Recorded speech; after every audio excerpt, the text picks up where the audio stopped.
Hey guys, tonight you find yourself beneath the low arch of a medieval town gate, where the stones hold the days cold like old grudges, and the evening mist crawls up from the river to settle around your boots. Damp straw clings to your cloak, smoke hangs in the rafters of the nearby lodging house, and somewhere beyond the wall a tired horse breathes steam into the winter air as if it, too, is questioning several life choices. A bell tolls from a monastery tower, slow and hollow, marking an hour no one with sense should spend outdoors. Medieval travel brochures really oversold this experience, assuming, of course, anyone could read the brochure and survive the road long enough to complain. You probably would not last a week out here, not with the mud, the cold, the suspicious stew, and the cheerful certainty that every draught means illness. So, before you get comfortable, take a moment to like the video and subscribe, but only if you genuinely enjoy what I do here. And while the fire is still low, tell me where you're listening from and what local time it is where you are. Now, dim the lights, maybe turn on a fan for that soft background hum, and let's ease into tonight's journey together. You duck beneath a leaning signboard painted with a faded black goose, though no one can quite agree whether it was meant to be a goose, a swan, or some unfortunate chicken with ambition. The door below it opens with a tired groan, and warm smoke rolls out to meet you, thick with the smell of wet wool, sour ale, old rushes, and a pot of pottage bubbling near the hearth. The floor is stone, but it is softened here and there by straw and rushes scattered underfoot, not so much for comfort as for absorbing whatever medieval life has decided to spill upon it. Your boots leave dark prints behind you, your fingers ache from the damp, your stomach, loyal but foolish, wakes at once to the scent of onions, barley, and smoked fish. Inside, the lodging room is low-ceilinged and amber with firelight. Beeswax candles burn near the better table, while cheaper tallow dips smoke and sputter closer to the benches. A few travellers bend over trenchers of coarse bread. A pilgrim in a patched cloak fingers a little lead badge pinned to his hat, pretending not to watch everyone else's purse. Near the wall, a monk with narrow eyes warms his hands too carefully over the flames, as if he distrusts the fire for having opinions. You decide without evidence that he is suspicious. Medieval evenings often benefit from assigning suspicion early, but it is the women by the hearth who hold the room together. One kneels beside the cooking pot, pushing back the sleeve of her brown wool gown as she stirs with a wooden paddle, polished smooth from years of use. Another woman, older, sits with a basket between her knees, mending a torn stocking by the unsteady light, her needle flashing in and out like a tiny silver fish. A third carries a bundle of damp linen from the doorway, shakes her head at the weather, and lays the cloth near the rafters where heat gathers. Though not enough to dry anything quickly, their faces are lined not only with age but with weather, smoke, childbirth, bargaining, kneading, hauling, remembering, and keeping count of things that men in fine belts often forget must be counted at all. You stand near the entrance, letting the warmth find you slowly. It reaches your knees first, then your palms, then the edge of your jaw. The woman at the pot glances at you once, measuring the mud on your hem, the hunger in your eyes, and the probable emptiness of your purse. She has done this before. She knows, perhaps better than any knight, the signs of danger: a man too drunk before sunset, a stranger with clean boots in a dirty season, a child gone quiet, malt gone sour, a roof beam cracking in thaw, a rent day arriving faster than expected. Toughness, you begin to understand, is not always the dramatic sort sung about in halls. Sometimes it is knowing exactly how much barley remains in the sack and how long it must stretch if the road freezes. A girl of perhaps 16, old enough here to carry a woman's burden, moves from bench to bench with wooden cups of ale. She's not a child by the standards of this place, though her cheeks still hold a little softness. Her braid is pinned up beneath a linen coif, and her hands are red from washing, scrubbing, and carrying. When a traveller complains that his ale is cloudy, she gives him a look so calm and flat that even the candle seems to shrink. The older woman mending the stocking hides the smallest smile. Some swear that cloudy ale is better for the belly. Others swear it is a sign the brewer has offended St. Arnold, and still others simply drink it because the water outside has been making bold promises it cannot keep. You're given a place near the hearth, not close enough to be honoured, but near enough not to freeze. The bench is hard oak, polished by generations of tired backsides. A wool blanket is folded nearby, smelling of lanolin, smoke, and a faint animal memory. Above you, soot-black rafters vanish into shadow, holding bunches of herbs tied with string rosemary, rue, yarrow, and something dried beyond recognition. The woman of the house tells you it keeps away fever, bad dreams, and certain quarrelsome spirits that slip through keyholes during damp weather. Even now, it is hard to tell whether she believes this, or whether she simply enjoys giving the spirits something to think about. Near the hearth, a small dog appears from nowhere and places its chin on your boot. It has the confident sadness of a creature that has never missed a meal by accident. One ear folds sideways, its ribs are hidden beneath wiry fur, and its eyes ask a question older than kingdoms: will you drop anything edible? You have nothing to offer but a crumb of coarse bread, and the dog accepts it with grave ceremony, as though sealing a treaty. The girl with the ale cups tells you not to trust him. He belongs to no one and everyone, which in a medieval town is perhaps the safest arrangement. The women continue moving while others settle. The pot must be watched. The rushes near the door must be kicked back into place. The candle stubs must be saved, because wax is dear and darkness is free but inconvenient. A man by the wall laughs too loudly, and the older woman looks up once, just once. He lowers his voice. No sword leaves a scabbard. No command is shouted. Yet the room adjusts around her attention. It is a quiet authority, worn smooth from use. You notice the iron keys at the belt of the woman who tends the pot. They hang heavy against her hip storeroom, chest, back door, maybe a little locked box where coins sleep under linen scraps. Keys are not merely keys here. They are bread, ale, blankets, salt, debts, promises, and the difference between a household surviving winter or becoming another sad story, told beside someone else's fire. She moves with the weight of them as if she has carried them for years, which she almost certainly has. Those who tell the tale never fully agree whether strength is born in the arm, the heart, or the stubborn habit of rising again when the bell says morning has arrived. Looking at her, you suspect it may live in the place where all three meet. A half-burned candle gutters on the table before you.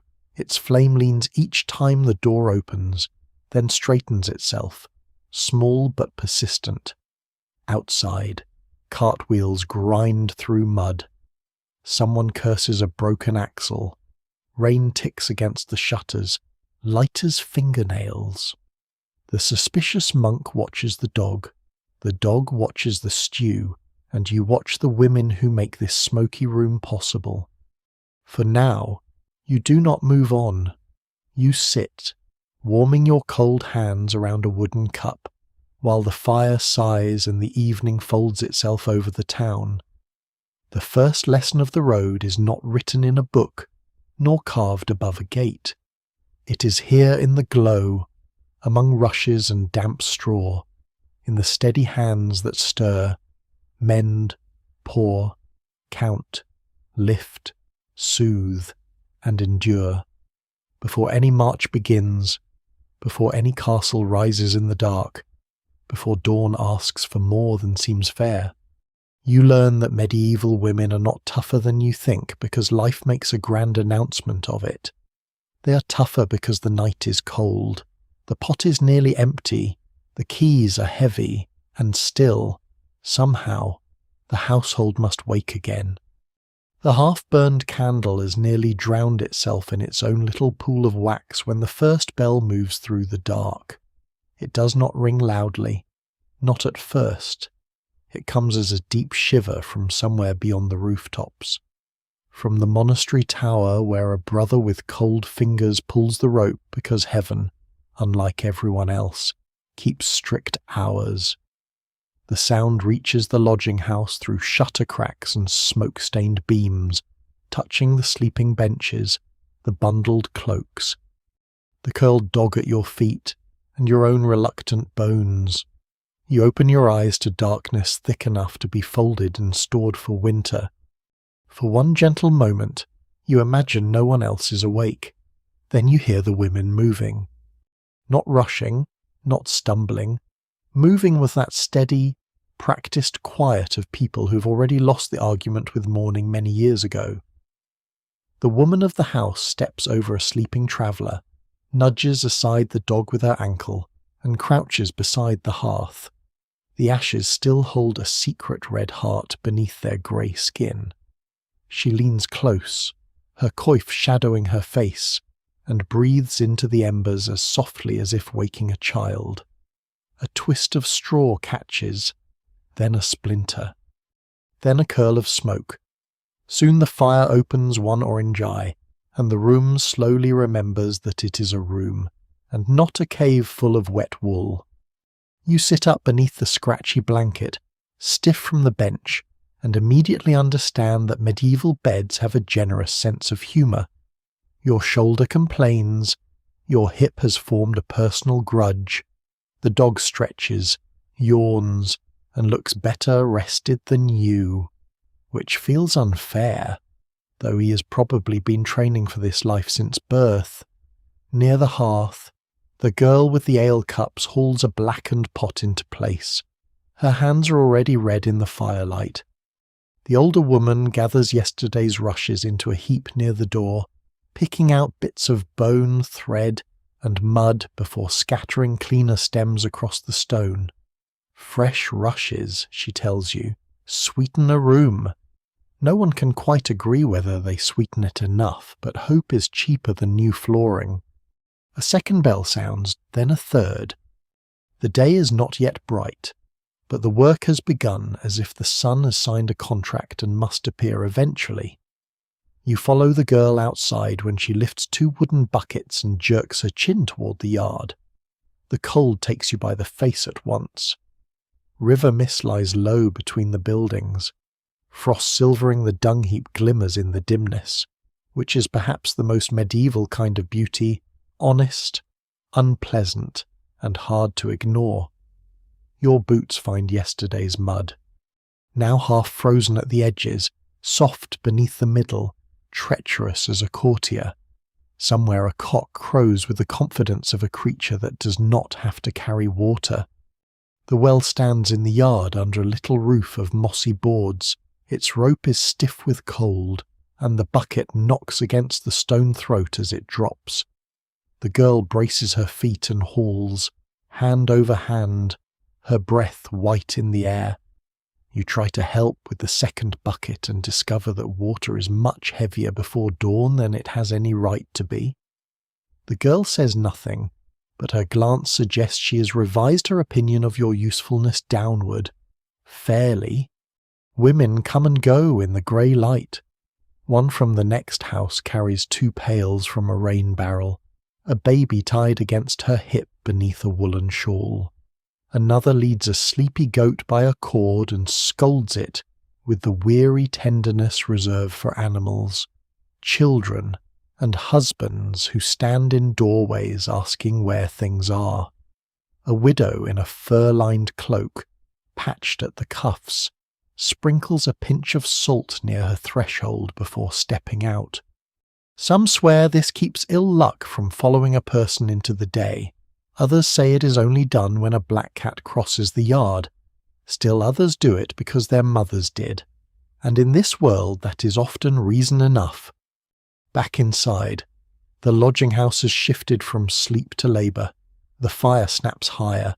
The woman with the keys kneads dough on a floured board, pushing the heel of her palm into the grey-brown mass with a rhythm older than the bell. Rye and barley flour dust the front of her gown. The dough will become coarse loaves, dense enough to serve as food, plate, and possibly building material in an emergency. Beside her, the older woman crumbles yesterday's bread into pottage to thicken it. Because nothing edible is allowed to vanish if it can still be softened, boiled, or disguised beneath onions. A toddler whimpers from a corner pallet. His mother, who cannot be more than 25 and yet looks as if several winters have argued with her personally, lifts him without pausing in her work. She settles him against her shoulder while stirring the pot with her free hand. Another child, older, is given the task of picking small stones from a bowl of peas. He does it solemnly, as if appointed by royal decree.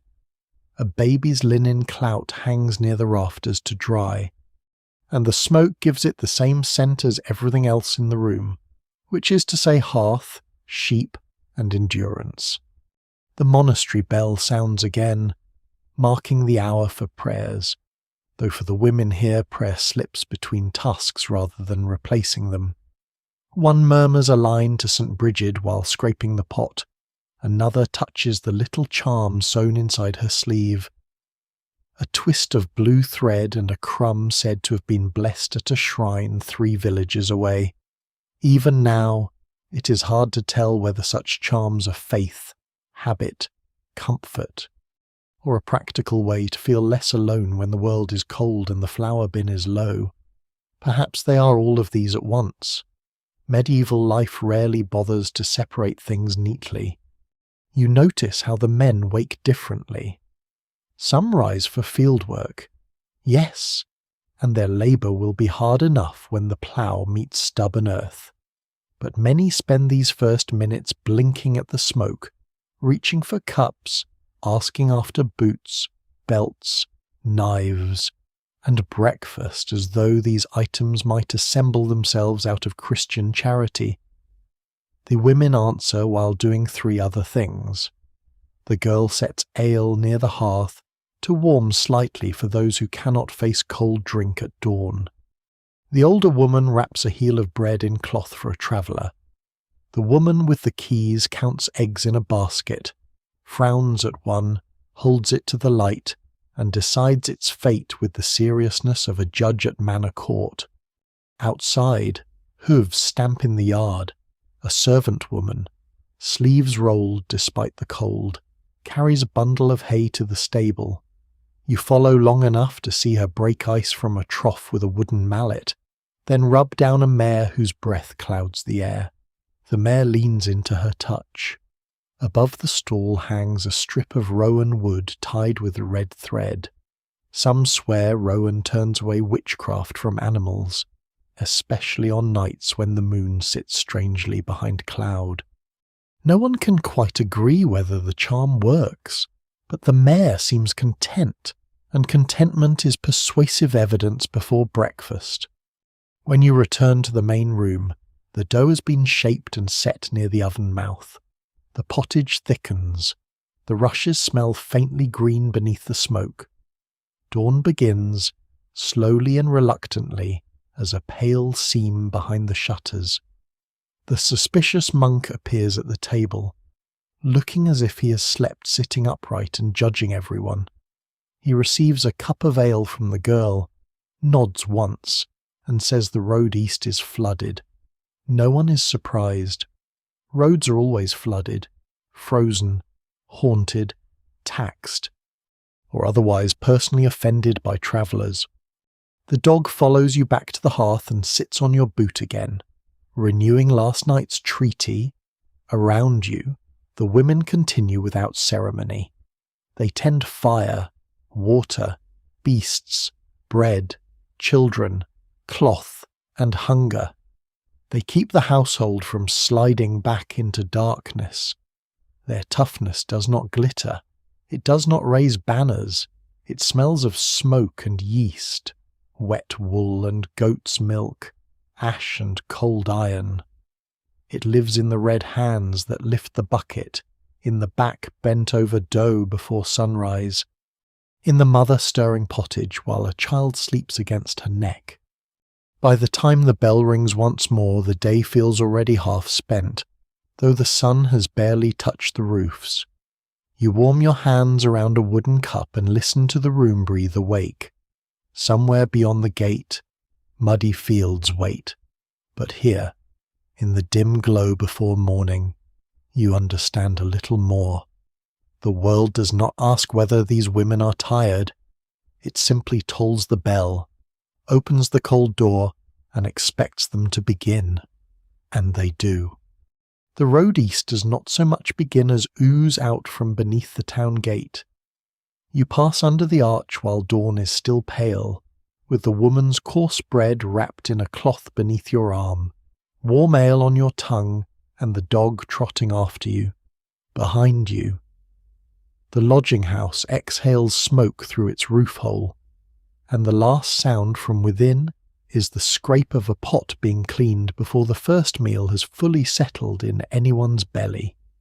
The gatekeeper, wrapped in old rain, lifts his chin at the lane beyond. Mind the lower ford, he mutters, and the miller's field. He says this as if naming a battlefield, though Miller's Field is feared mostly because it can swallow shoes, cart wheels, and dignity with equal appetite. A strip of rowan wood hangs over the gatehouse door beside a rusty horseshoe. Some swear it must point upward to hold luck in, while others insist it must point downward to pour blessing over travellers. No one can quite agree, so the gatekeeper has hung both. Beyond the wall, the world opens into wet fields, hedges, ditches, and the long brown ribbon of road. Frost clings to the grass, but the lane has softened into mud where cart ruts fill with rainwater. Your boots sink with a slow, rude sound. Each step pulls as if the earth would prefer you stayed. The dog, lighter and morally superior, trots along the raised edge and looks back only when you make a particularly undignified noise. Ahead, 3 women move along the lane with bundles on their backs and baskets at their hips. They are not travelling for adventure. No one here travels for adventure unless very young, very rich, or very poorly advised. These women are going to the outlying strips, where someone must check the winter beans, gather sticks, carry feed, and clear a choked ditch. One wears a blue wool gown faded nearly grey at the hem. Another has her skirts kilted up to spare them from the worst mud. The third carries a baby swaddled close beneath her cloak, the small head tucked against her chest like an extra loaf. You fall into step behind them, grateful for the ridges of firmer ground they choose without looking. The woman in blue notices you sliding and says, without turning, "Not there." You step where she indicates and avoid sinking to the ankle. She does not praise you. Surviving the obvious is apparently its own reward.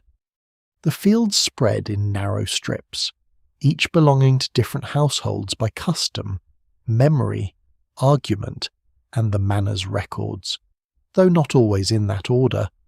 A pair of oxen stand near a hedge while a boy works at a broken yoke peg. One of the women sets down her basket, takes the peg from him, and studies it. From her pouch she draws cord, a bent nail, and a small knife no longer than her thumb. Soon she has the peg bound tight enough to last the morning, perhaps the day, perhaps longer if fortune is feeling generous. Somewhere far off, a monastery bell rings again. softened by mist. The sound floats over fields and ditches, over crows lifting from bare branches, over the slow work of people who fit their lives between one bell and the next. The woman with the baby crosses herself when the bell fades. Then she bends and tugs a weed from the edge of a bean strip with one hand, as if prayer and weeding are two sides of the same weary coin. You walk on through a lane bordered by hawthorn and blackthorn, their bare twigs webbed with droplets. The women read the road the way a clerk reads parchment. A dark cloud over the western ridge means more rain by noon. The sharp smell from the ditch means the water is backing up. A line of rooks flying low suggests wind. A ring around the moon last night, they tell you, means wet weather, or snow, or a quarrel in the next village, depending on which grandmother taught the lesson, even now. It is hard to tell whether these signs are weather lore, old habit, or simply the careful attention of people who cannot afford surprise. At the first field boundary, a small roadside shrine leans beneath an ash tree. It is little more than a wooden box with a painted saint inside, the colours dim from rain and fingers. Someone has left a twist of wool, a chipped bead, and a crust of bread on the ledge. The woman in blue touches the shrine as she passes. The older woman murmurs that St. Sitha watches women servants and lost keys, though another saint may object depending on the parish. Those who tell the tale never fully agree which holy helper belongs to which household trouble. There are many troubles. The saints must be kept busy. Near the ditch, the mud deepens. One basket slips, spilling turnip greens across the lane. You bend to help gather them, and the dog contributes by sniffing each leaf with official concern. The older woman laughs and says if a dog sneezes beside spilled greens, someone in the house will receive a visitor before sunset. The dog does not sneeze, only looks disappointed. Medieval prophecy, like medieval bread, can be dense and unreliable. The path rises toward a common meadow where women gather fallen branches from beneath the hedges. Wood is never just wood here. It is heat, cooked food, boiled water, mended tools, smoke to cure fish, ash for lye, and comfort when dark presses against shutters. The women know which sticks burn fast, which smoke too much, and which are damp lies wearing bark. One shows you how to twist a bundle with a rope across the forehead so the weight rests along the back. You try it briefly and feel your neck complain as if composing a legal petition.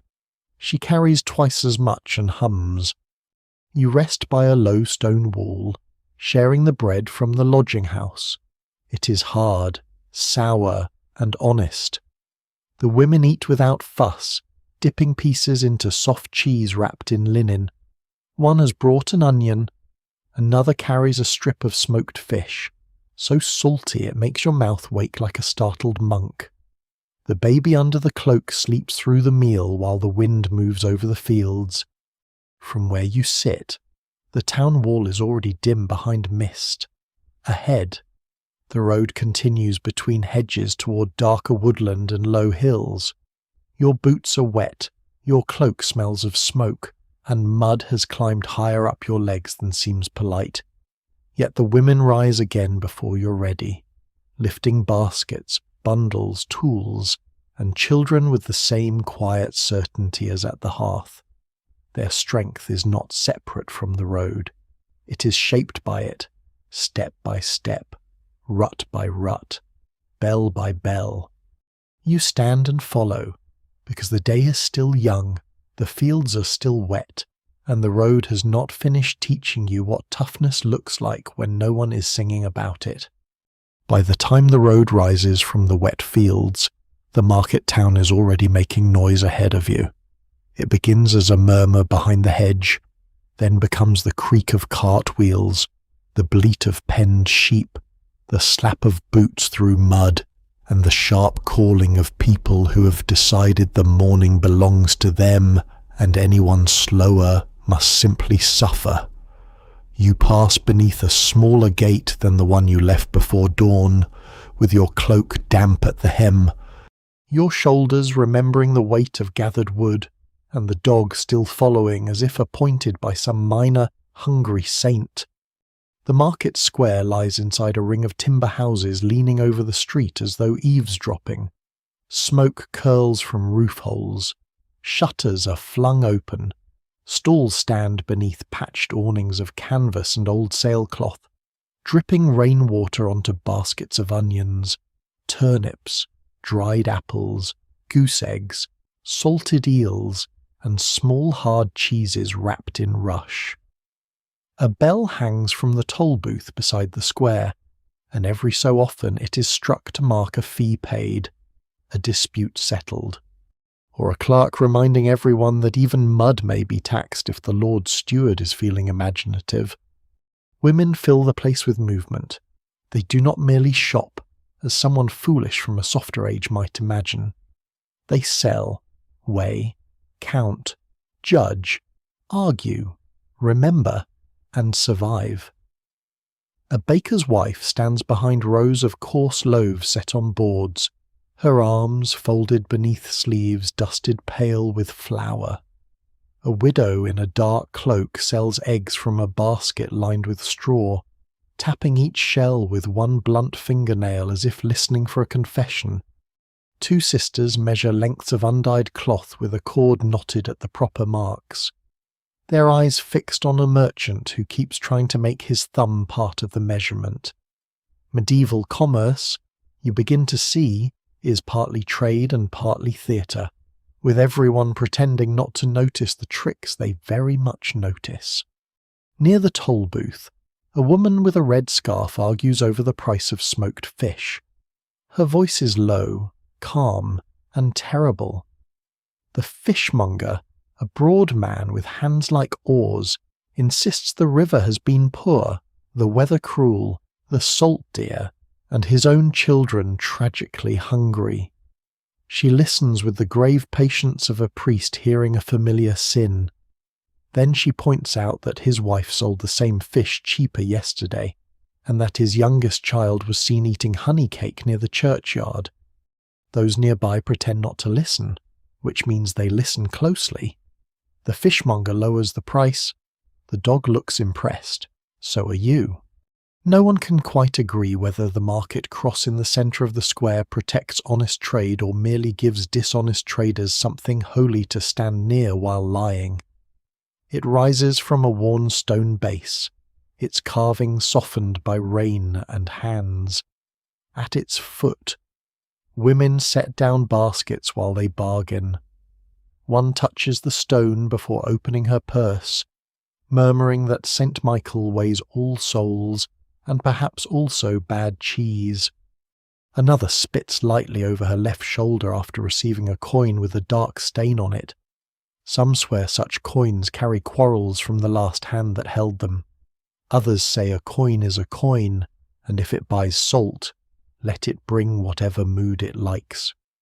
You move slowly between the stalls, guided by the women from the road, who become sharper here, less like weary field workers and more like captains entering a contested harbour. The woman in blue trades 2 bundles of kindling for a small measure of oats. She watches the measure filled, then taps the side and waits until the grain settles. The seller tries to smile. She does not. He adds another handful. This, too, is strength, not thunder, not fury. But the refusal to be cheated while holding a baby, a basket, and the entire week's hunger in mind. At a stall of pins, ribbons, and little household goods, an old woman sells iron needles wrapped in wool, bone combs, pewter buckles, and tiny charms shaped like hands. She says the hand charms turn away the evil eye, especially from milk cows and new brides. Though even now it is hard to tell whether the charm works best when bought, worn, blessed, or loudly praised in front of neighbours. A young wife buys one anyway and tucks it into her sleeve. Practical people often keep a little room for mystery. It weighs less than regret. The market smells of wet straw, cheese rind, fish brine, wool grease, horse dung, hot pies, and the sweet smoke of roasting chestnuts. You buy nothing at first, because you are still learning how not to be robbed by arithmetic. A girl ladles hot pottage from a clay pot into wooden bowls for workers who eat standing. Nearby, a brewer's wife delivers a small cask to a cook shop, rolling it with one foot while warning the cook that if he waters it down and blames her, she will know. She says this pleasantly. The cook believes her completely. Above the square, the Guildhall window stands open, and two men in fur-edged caps watch the trade below with faces arranged into importance. They are weighing rules, tolls, memberships, and who may sell what under whose authority. Yet the women beneath them keep the market breathing. A wife sells on behalf of a husband laid up with a swollen knee. A widow pays her stall fee from a purse tied beneath her apron. A servant buys lamp fat for her mistress and counts the coins twice, lips moving silently. If she returns short, the blame will not fall on the rain. The suspicious monk from the lodging-house appears near a stall of parchment scraps, still looking as if daylight has personally disappointed him. He examines a pilgrim badge said to have touched a saint's reliquary, though those who tell the tale never fully agree whether the reliquary touched the badge touched the reliquary, or the badge merely spent a profitable afternoon near it. The seller, a woman with bright eyes and a missing tooth, swears it is blessed against toothache, fever, and bad bargains. The monk narrows his eyes. The dog sneezes. Several people glance at the turnip greens in a nearby basket, remembering prophecy perhaps too late. Rain begins again, softly at first, then steadier, ticking on awnings and darkening the wool shoulders of the crowd. Instead of scattering, the market tightens inward. Women pull cloth over baskets, lift bread from damp boards, shift cheeses away from dripping seams, and continue bargaining as if rain is merely another rude customer. A cartwheel cracks near the corner by the blacksmith's lane, dropping a sack of barley into the mud. Before the cartman finishes cursing, two women are already helping scoop the grain back, separating what can be saved from what is lost. Nothing is abandoned without a trial. You stand beneath the edge of an awning, sharing warmth with strangers and the persistent dog. The bell at the toll booth rings again. Somewhere a child laughs, a goose complains, and a widow counts coins into her palm with the calm attention of someone counting days of bread. You understand then that the market is not separate from the hearth or the field. It is the same endurance made louder. Here, medieval women turn labour into value, memory into protection, sharp words into food, and a handful of coins into another night survived. When the rain eases, the woman in blue nods toward a lane smelling of malt smoke and warm yeast. You follow slowly, carrying the noise of the square behind you, while the dog trots ahead as if he has always known the way to the next fire. The lane narrows between timber houses whose upper floors lean so close together that the sky becomes a pale strip of wet cloth above your head. Rainwater drips from thatch into barrels set beneath the eaves, and the smell of the market follows you only a little way before malt smoke takes its place. It is warm, sweet, earthy, and faintly sour, like bread dreaming of becoming something less responsible. The dog trots ahead with renewed purpose, which tells you that either food waits nearby or he has remembered an old debt involving sausage. At the end of the lane stands the alehouse. It does not announce itself with grandeur. A painted board swings over the doorway, showing a broom, a cup, and what might be a sheaf of barley if the artist was being kind to himself. Beside the door, fixed high on a pole, is a leafy branch, the ale stake, letting passers-by know that fresh ale is for sale within. Some swear the branch must be green and newly cut, or the ale will turn sharp before sunset. Others say that is nonsense. And the ale turns sharp because the brewer is careless, the barrel is dirty, or God has chosen to humble everyone's stomach at once. No one can quite agree, but everyone looks at the branch.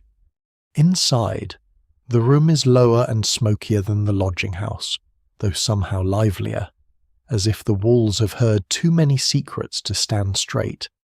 The floor is strewn with rushes darkened by boots.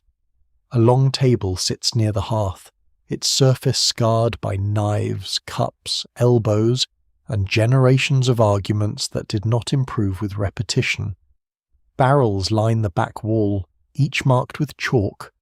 A copper cauldron hangs near the brewing corner, and steam curls from it in slow white ribbons. The whole place smells of wet wool, warm yeast, peat smoke, and ale in several stages of becoming either welcome or regrettable.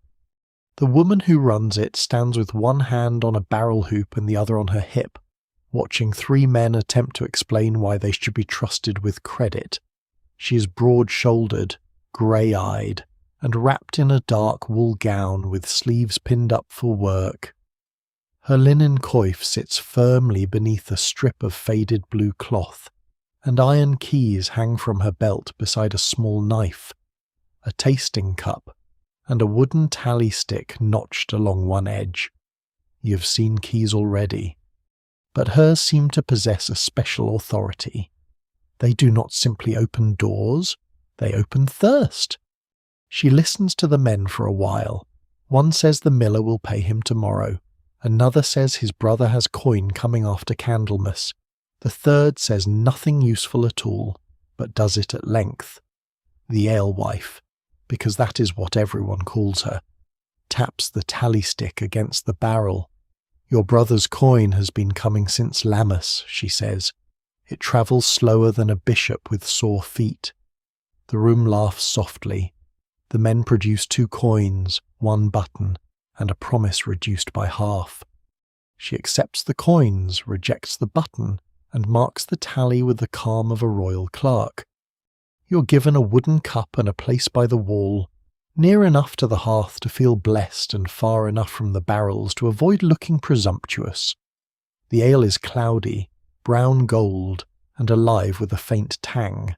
It is weaker than later ages might expect, but nourishing, safer than many streams, and important enough that a household skill can be judged by it.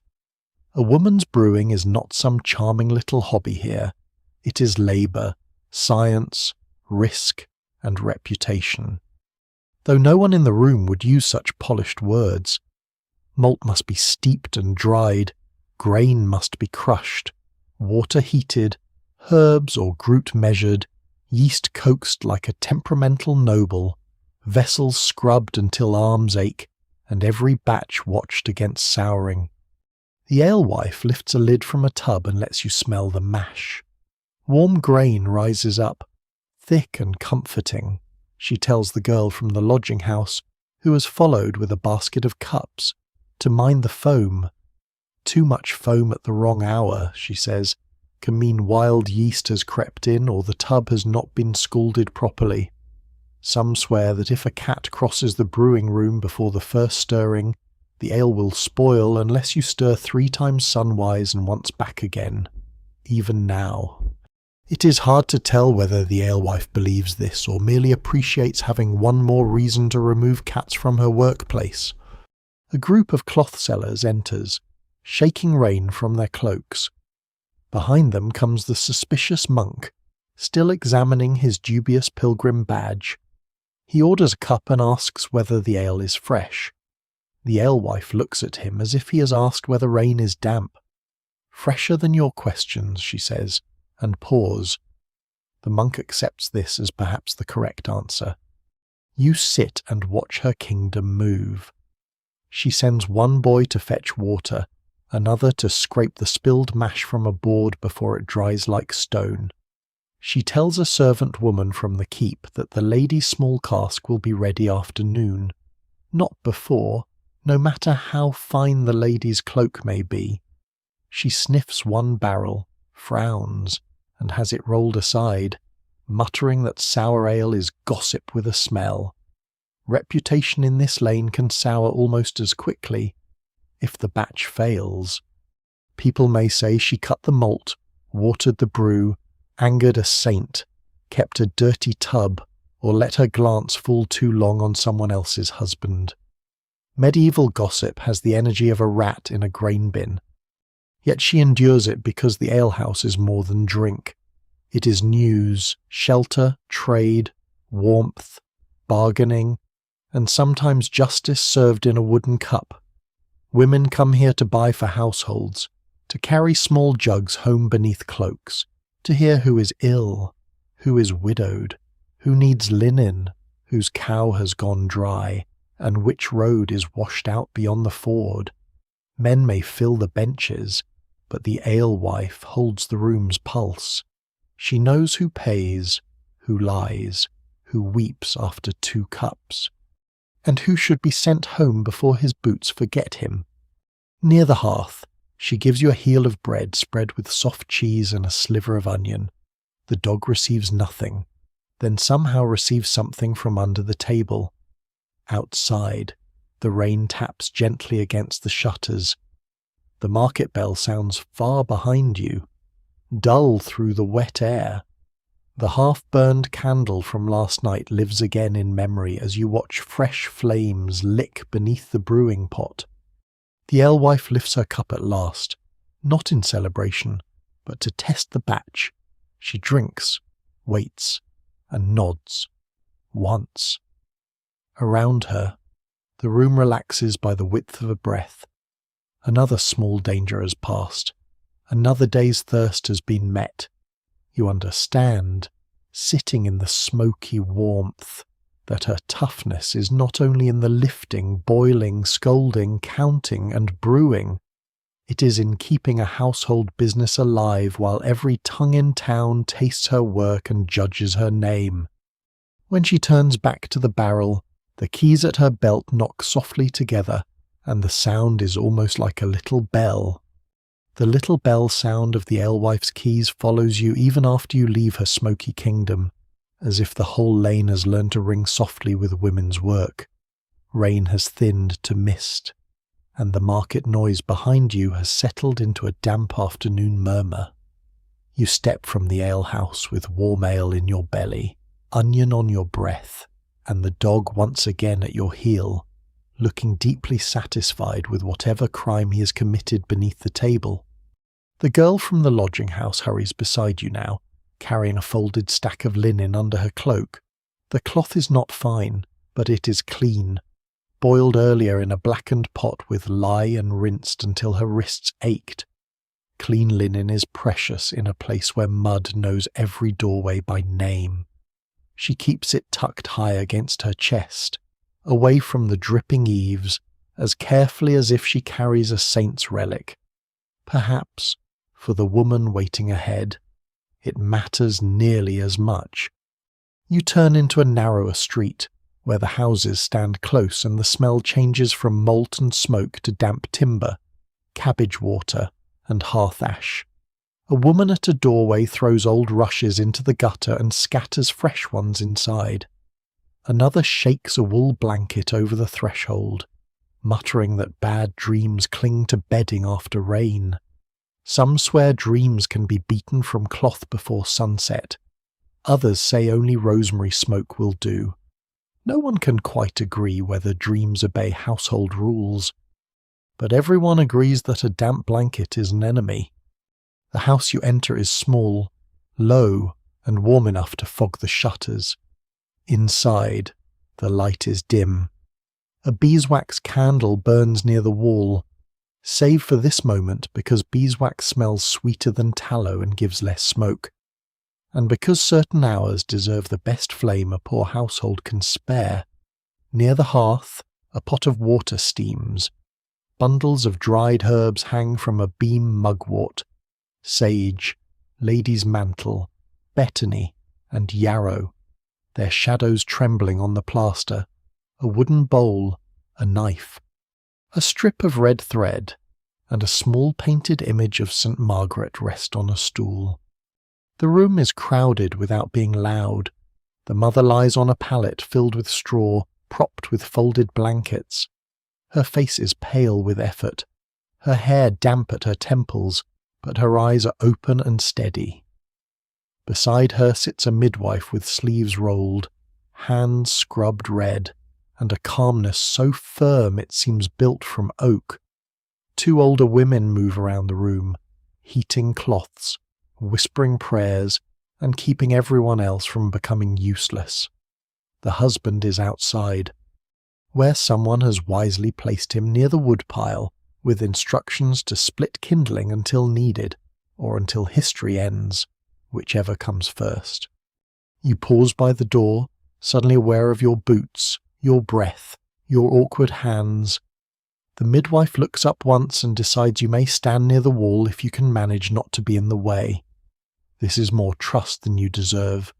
The dog attempts to enter, is judged unhelpful, and is removed by the girl with the linen. He waits outside the threshold, offended but hopeful. Here, toughness changes its shape. In the field, it bent beneath bundles of wood. In the market, it counted coins and sharpened bargains. In the alehouse, it boiled malt and survived gossip. Here, in the low heat of the birth room, it breathes through pain, steadies trembling hands, and trusts women whose knowledge is carried not in university books but in memory, practice, scars, prayers, and stories told from one bedside to another. The midwife murmurs to the mother, not sweetly, exactly, but steadily. She tells her when to sip, when to grip the twisted cloth, when to breathe. The older woman warms linen near the hearth, careful not to let sparks touch it. Another drops herbs into a cup and pours hot water over them, making a bitter brew meant to strengthen the mother. Even now, it is hard to tell whether every herb helps in the way people claim, but the cup is warm, the hands offering it are kind. And sometimes courage enters through the mouth like any other medicine. On the mantel, a small charm rests beside the candle, a folded scrap of parchment sewn into cloth. The girl whispers that it carries words from a holy text, though she cannot read them. Some swear such birth girdles and written prayers ease danger if laid across the belly or held in the hand. Others trust more in oil, warmed cloth, and the midwife's eye. Those who tell the tale never fully agree where faith ends and medicine begins. In this room, no one wastes time drawing borders between them. The bell from the monastery comes faintly through the shutters, marking another hour. The sound seems softer here, as if it knows to tread gently. The midwife crosses herself, then returns at once to her work. Her hands are practical hands, not delicate but careful, hands that have washed infants, closed shutters, tied cords, brewed remedies, slapped sense into panic, and perhaps held grief when help did not come in time. Medieval birth is not a painted scene in a noble book. It is heat, sweat, fear, prayer, skill, waiting, and the heavy knowledge that life often arrives by a narrow road. You keep still, listening to the fire settle and the women breathe together. The mother grips the cloth, the midwife nods. The older women murmur encouragement, not loudly, but like the low hum of bees in summer. Outside, the husband strikes the same piece of wood far too many times. It is, in its way, a service. After a long while, the room shifts, not with drama, not with shouting fit for a saga, but with a sudden tightening of attention. The midwife leans close, the candle flickers, the women gather. The mother gives a sound that seems to come from the deepest chamber of the body, From every field walked and every winter survived before this one. Then, at last, a thin cry enters the room. Everyone exhales. The baby is wrapped quickly in warm linen, red-faced and furious at the entire arrangement of existence. The older woman laughs through wet eyes. The midwife inspects with careful seriousness, then places the child near the mother's breast. A pinch of salt is set nearby. Not for the child's tongue, the midwife says, but against ill luck and wandering spirits. Some swear iron under the bed keeps away harmful forces too. And indeed, a small knife lies hidden beneath the pallet. No one asks whether it works. Tonight it is enough that it is there. You stand in the candlelit warmth, humbled into silence. The mother's eyes close, but her hand remains on the child. The midwife washes her hands again. The girl folds the remaining linen. Outside, the dog gives one questioning whine, as though requesting official confirmation that food has not been forgotten amid all this human importance. The room softens, the fire glows low. The world beyond the shutters continues with its mud, tolls, bells, gossip, and cold roads. But here, for a breath, everything gathers around a woman who has crossed a dangerous threshold and returned holding life. You understand that toughness is not always loud enough for songs. Sometimes it's a mother on a straw pallet, a midwife with steady hands, clean linen guarded from rain, and a candle burning bravely in a room where fear has been made to sit quietly beside hope. The baby's thin cry stays with you long after you step back into the lane, tucked somewhere beneath the sound of dripping eaves and cartwheels dragging through mud. The house behind you closes its shutters against the wet afternoon, and for a moment the candlelit room seems to remain inside your chest, the mother's tired hand, the midwife's red wrists, the clean linen folded away like treasure, the small knife hidden beneath the straw pallet against whatever darkness might wander too near.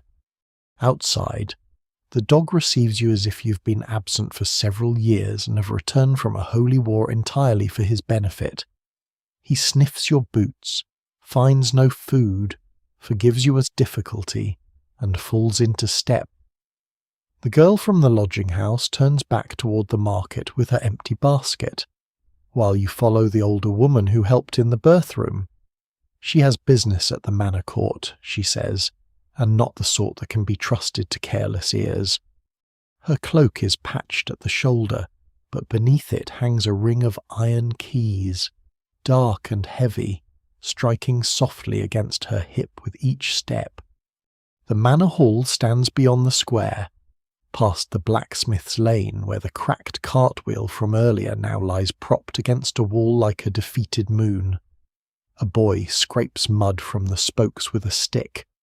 Someone has tied a strip of red cloth around the split, not because cloth can mend oak, but because some swear a red binding keeps bad luck from spreading to the next wheel. No one can quite agree whether bad luck travels through wood, iron, blood, or gossip. But in this village no one takes unnecessary chances with any of them. You pass under an oak doorway blackened by years of hands and weather. Inside, the manor court has gathered in a long, chilly chamber where rushes cover the floor and smoke stains the beams. At the far end, beneath a faded hanging that once showed a hunting scene and now mostly shows damp, sits the Lord Steward with a clerk beside him. The Lord himself is absent, perhaps hunting, praying, dining, or doing whatever lords do when other people discuss rent. A brazier glows weakly near the wall. Its warmth reaches no one important, which is to say, almost everyone. Men stand in muddy rows. Women stand among them with baskets, cloaks, account sticks, and guarded faces. A few sit on benches against the wall, wives speaking for husbands ill or away, daughters sent to remember terms, widows with their rights clenched tight, as if rights are small birds that might escape. The suspicious monk is here too, of course, seated near the clerk with his dubious pilgrim badge pinned to his cloak. He watches the proceedings as if expecting sin to reveal itself in bad handwriting. The court begins with small matters that are not small to those who live beneath them. A fence moved 2 feet too far, a pig rooted in someone else's garden, a man accused of taking fallen branches from the Lord's wood beyond what custom allows, a woman fined for brewing ale of uncertain measure, though she argues the measure was certain enough when everyone drank it. The clerk scratches notes onto parchment with a goose quill, his fingers ink-stained and cold. Beside him sits a little pot of sand for drying the ink, and a half-burned candle guttering in the draught, reminding you of the lodging-house and the thin flame that held against the dark. Then the older woman beside you steps forward. Her name, you learn, is Avis, widow of Martin the carter. She does not bow deeply. She inclines her head just enough to acknowledge the steward, not enough to surrender height she cannot spare. Her husband has been dead 2 winters, crushed beneath a load of timber when the frost broke the road too quickly. Since then, she has kept his cottage, his small strips in the open fields, his cart tools, and the right to graze 2 goats on the common. Now a cousin of Martin's claims the iron-shod wheelwright tools should pass to him, because tools belong to the man's line. Avis says the tools fed the household, and the household remains. The cousin is broad, red-faced, and very certain. He speaks first and speaks too much. He says custom favours him. He says Avis is only a woman. He says she cannot use the heavier tools anyway. The hall listens in the way people listen when they know a quarrel may become useful later. The dog, somehow inside despite every rule of dignity, sits at your heel and scratches one ear. Avis waits until the cousin has emptied himself of words. Then she lifts one iron key from her belt. It opens the small shed behind the cottage, she says, where the tools have hung since Martin's father's day. She names each one broad axe, adze, auger, spoke shave, iron hoop hammer, measuring cord, wedge mallet. She names who used them last, what work they did, and who paid. She remembers the cart repaired for the miller after Michaelmas, the plough frame mended for the Reeves brother, the broken axle near the south ford that Martin left unfinished before he died. She says she completed the smoothing herself, poorly perhaps, but well enough that the wheel still turns. The steward looks at the clerk looks at the parchment, the suspicious monk looks at Avis's keys as if they might testify. Even now, it is hard to tell whether the law in this hall favours justice, habit, coin, or whoever can remember the oldest story with the most witnesses, but Avis has memory sharpened by need. She produces a notched tally stick from her pouch and lays it on the table. She calls 2 neighbours who saw her pay the Heriot after Martin's death, the best beast taken for the Lord because even grief must settle accounts. She names the rent days, the oats owed, the hens delivered, the repair work promised in exchange for grazing rights. Every word is plain. Every plain word lands like a peg hammered into oak. The cousin tries again, but less firmly. He mutters that tools should not be wasted. Avis says they are not wasted while she has hands, nephews, neighbours, and a roof that leaks less when paid work comes in. A low sound moves through the hall, not quite laughter, not quite approval, but something warm enough to trouble the steward's cold afternoon. At last the steward declares that Avis keeps the tool so long as rents are met and customary work is done. The cousin may assist if hired, not if grabbing. The clerk writes it down, which makes the thing almost real. Avis picks up her tally stick, touches the key at her belt, and steps back without smiling. You watch her return to the bench, and you feel again the lesson that keeps following you from hearth to road to market to birth room. Toughness is not only muscle, it is memory. It is knowing the count of hens, the date of rent, the shape of a tool, the promise made before witnesses, the door a key opens, and the dignity that must be defended before anyone thinks to steal it. Outside, the manor bell gives a dull note in the damp air. The day leans toward evening. Avis pulls her cloak close, and the dog noses at her basket with cautious respect. The manor hall releases you into evening as if it has grown tired of keeping everyone cold. Outside, the square has thinned under a pearl-grey sky, and the cracked cartwheel by the blacksmith's lane still waits, its red strip darkened by rain. Avis draws her cloak tight, her iron keys quiet now against her hip, and turns toward the northern road where the town wall slopes toward a low rise.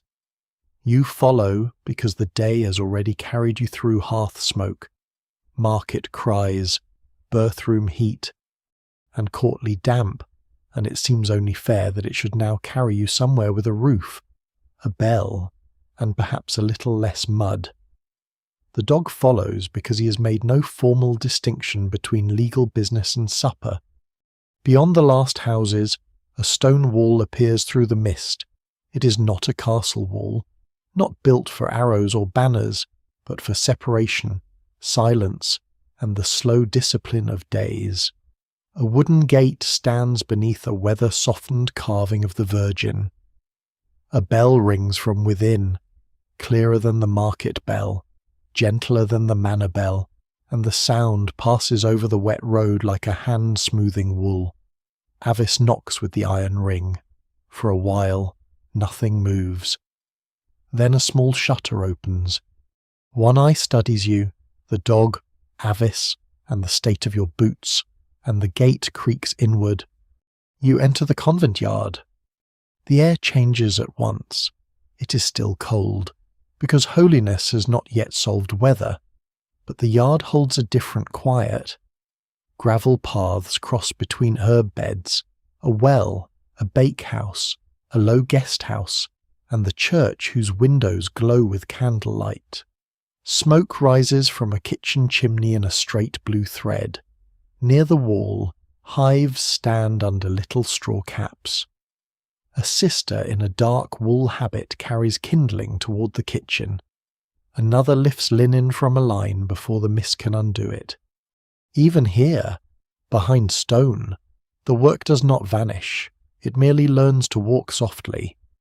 The guest mistress, Sister Mathilde, leads you to a small room with lime-washed walls, a rush-covered floor, and straw pallets laid neatly beneath wool blankets. She is not young, though her movements are quick, and from her belt hang keys no less serious than Avis's: storeroom, linen press, infirmary chest.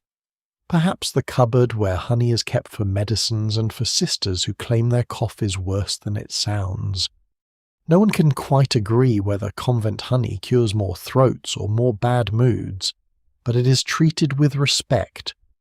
Avis speaks quietly with Sister Mathilde near the doorway, passing over a small pouch of coins owed for a niece's schooling, or prayers, or both. You wash your hands in a wooden basin, then receive thin pottage, coarse bread, and soft cheese. After the road, it feels almost courtly. The dog is not invited inside, yet he positions himself just beyond the threshold with the solemn patience of a creature who understands loopholes. After you eat, Sister Mathilde guides you through a covered walk toward the warmer rooms. You pass the church door as chant rises within, low and steady, women's voices filling stone space like candlelight fills glass. Beyond it lies a chamber where two sisters sit at a table with parchment, quills, knives, ink, and pumice stones. The scriptorium smells of parchment, ink, smoke, and beeswax. One sister trims a quill with a little knife. Another copies lines from a psalter, fingers stained black. A weighted cord holds the parchment flat. Sand rests in a small dish to dry the fresh writing. The page grows slowly beneath her hand, letter by letter, as patient as winter. You've seen men write in the manor court, but here the work feels different, not less stern, only quieter. These women copy prayers, accounts, letters, remedies, leases, and sometimes books sent by neighbouring houses. Some sisters are daughters of nobles, some of merchants, some placed here young for learning, safety, faith, or family convenience, though those who tell the tale never fully agree where devotion ends and family strategy begins.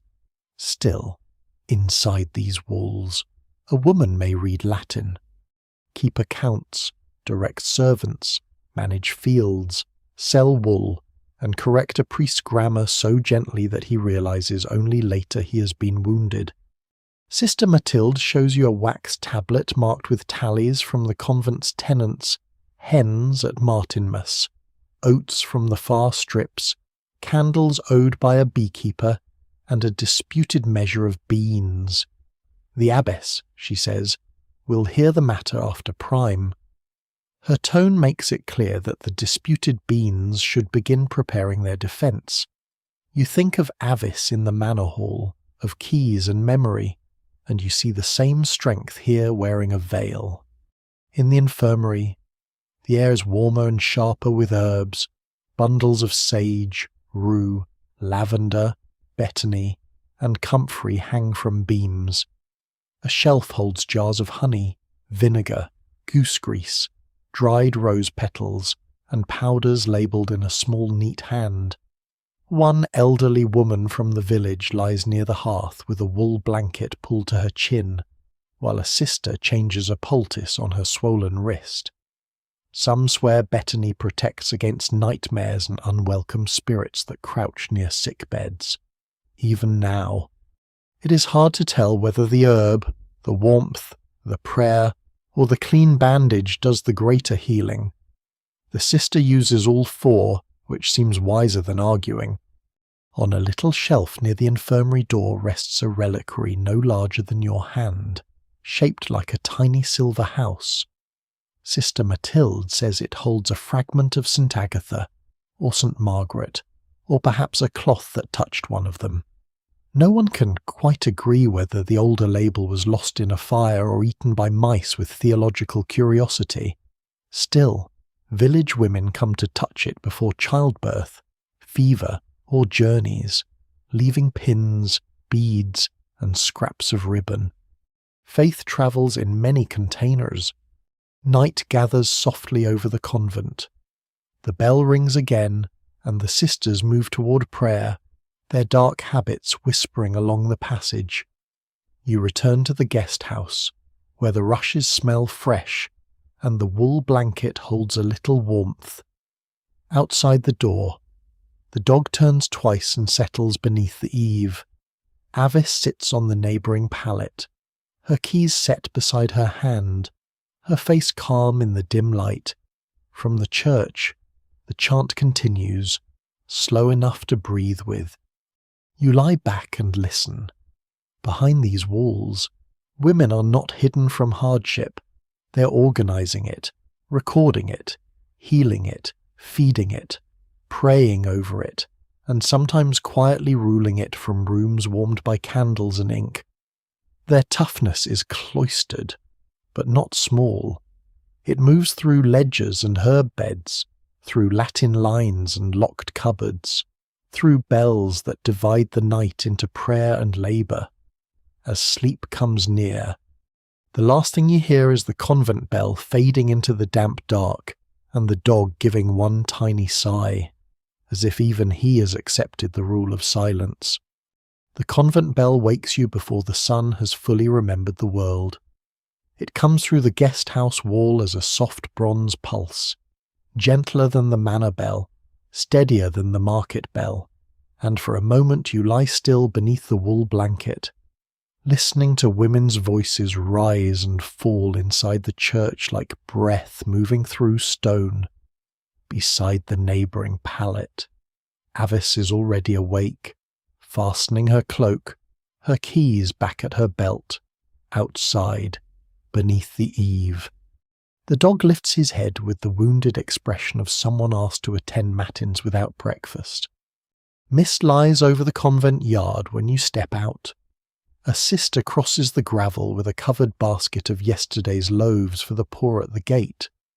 Another scatters grain for hens near the bakehouse, counting under her breath because even holy chickens must not be allowed to mismanage the winter stores. Sister Mathilde gives you a heel of bread, a smear of honey, and a warning that the road north climbs poorly after rain. No one can quite agree whether the hill is worse in mud or frost, she says, but both have strong arguments. Avis parts from you at the road, turning back toward her cottage, her figure soon folding into the mist. You carry onward with the dog, the honey still sweet on your tongue, and the convent chant fading behind you. The road rises through fields silvered with frost. Sheep crop at hard grass behind low hurdles. Smoke threads upward from cottages tucked along the slope. A boy drives geese toward a pond, using a hazel switch and the defeated patience of someone losing an argument with poultry.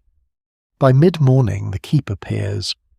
It stands on a stony rise beyond a ditch and timber palisade, not vast enough to be a king's fortress, but large enough to make everyone below it remember who collects rents. Its tower is square, grey, and damp at the corners. The outer yard smells of horse, straw, cold iron, and baking bread. Men-at-arms lean near the gatehouse, stamping their feet. Servants hurry between kitchen, stable, and hall with baskets, buckets, and bundles. Above the gate, a strip of cloth flaps from a pole, showing the household colours in weather-faded thread. You enter beneath the portcullis, and the dog slips in as if invited by ancient treaty. Inside the great hall, the first thing you notice is the cold. It is a fine hall, certainly, with a raised dais, long tables, painted shields, and a hearth wide enough to roast an animal with opinions. But the wind finds every gap in the shutters and every seam in the stone. Rushes cover the floor, mixed with dried herbs to sweeten the air, lavender, meadow sweet, and a little tansy. Because some swear tansy drives away fleas, fevers, and unwanted guests. Even now, it is hard to tell whether it drives away anything except perhaps delicate noses, but the effort is admirable. At the high end of the hall stands the lady of the keep. She's not dressed like a jewelled figure from a tapestry.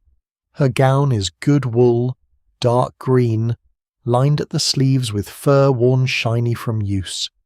A girdle circles her waist, and from it hangs a ring of keys heavier than any you've seen yet. Storehouse keys, pantry keys, linen chest keys, chapel chest keys, spice cupboard keys, perhaps even the key to a small locked box of letters tied with ribbon and worry. Her veil is pinned neatly, her hands are pale from the cold, but she does not rub them. Around her, the household moves because she's already thought of what must happen before anyone else asks. A steward bows and speaks of oats owed from 2 tenants. She corrects the number. A cook asks whether the salted beef should be opened for the visiting knights expected tomorrow. She says no, not until the river road is confirmed passable, because feeding absent knights is a poor habit, and feeding present ones is costly enough. A laundress reports that 3 tablecloths have gone missing since Martinmas. The lady's eyes move to a servant boy near the doorway, who suddenly becomes interested in a crack in the floor. Nothing more is said. but you suspect the tablecloths may soon experience resurrection. This, you see, is not idleness behind stone walls, it is command, and command is mostly counting. In a side chamber, she oversees the stores. You follow at a respectful distance as the door opens on shelves, bins, hooks, and barrels. There are sacks of oats and barley, smoked fish hanging from rafters, wheels of cheese, dried peas, onions braided in ropes, apples shriveled but usable, jars of honey, tubs of salted meat, and small precious bags of pepper, cloves, and cinnamon locked away as carefully as relics. The lady carries a wax tablet and stylus. She marks what has been used. What remains, what must last until Lent, and what may be spared for alms without endangering the household. Some swear a bay leaf tucked into a grain bin keeps weevils away. Others swear the weevils merely enjoy the seasoning. She uses bay leaves anyway. Back in the hall, a messenger arrives with mud up to his knees and a leather satchel under his cloak.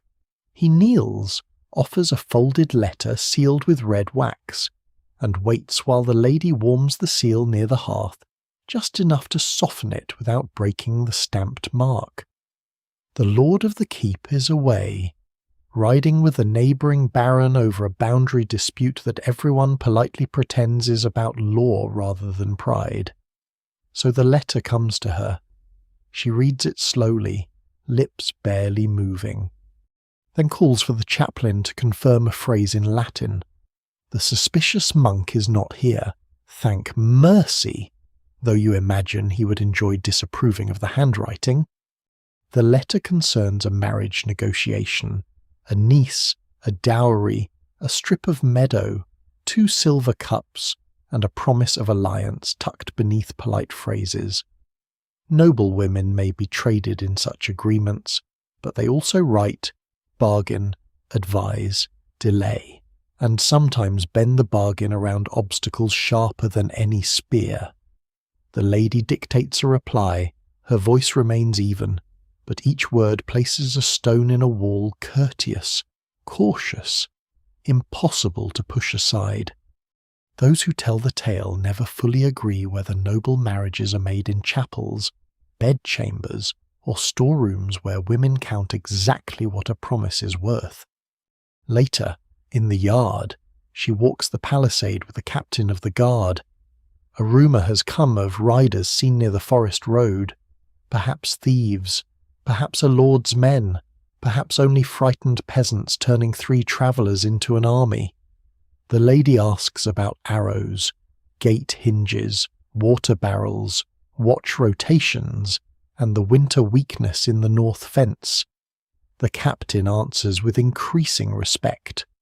She knows the keep not as a battlefield dream, but as a household that must be locked, fed, warmed, watched and defended if trouble comes over the hill.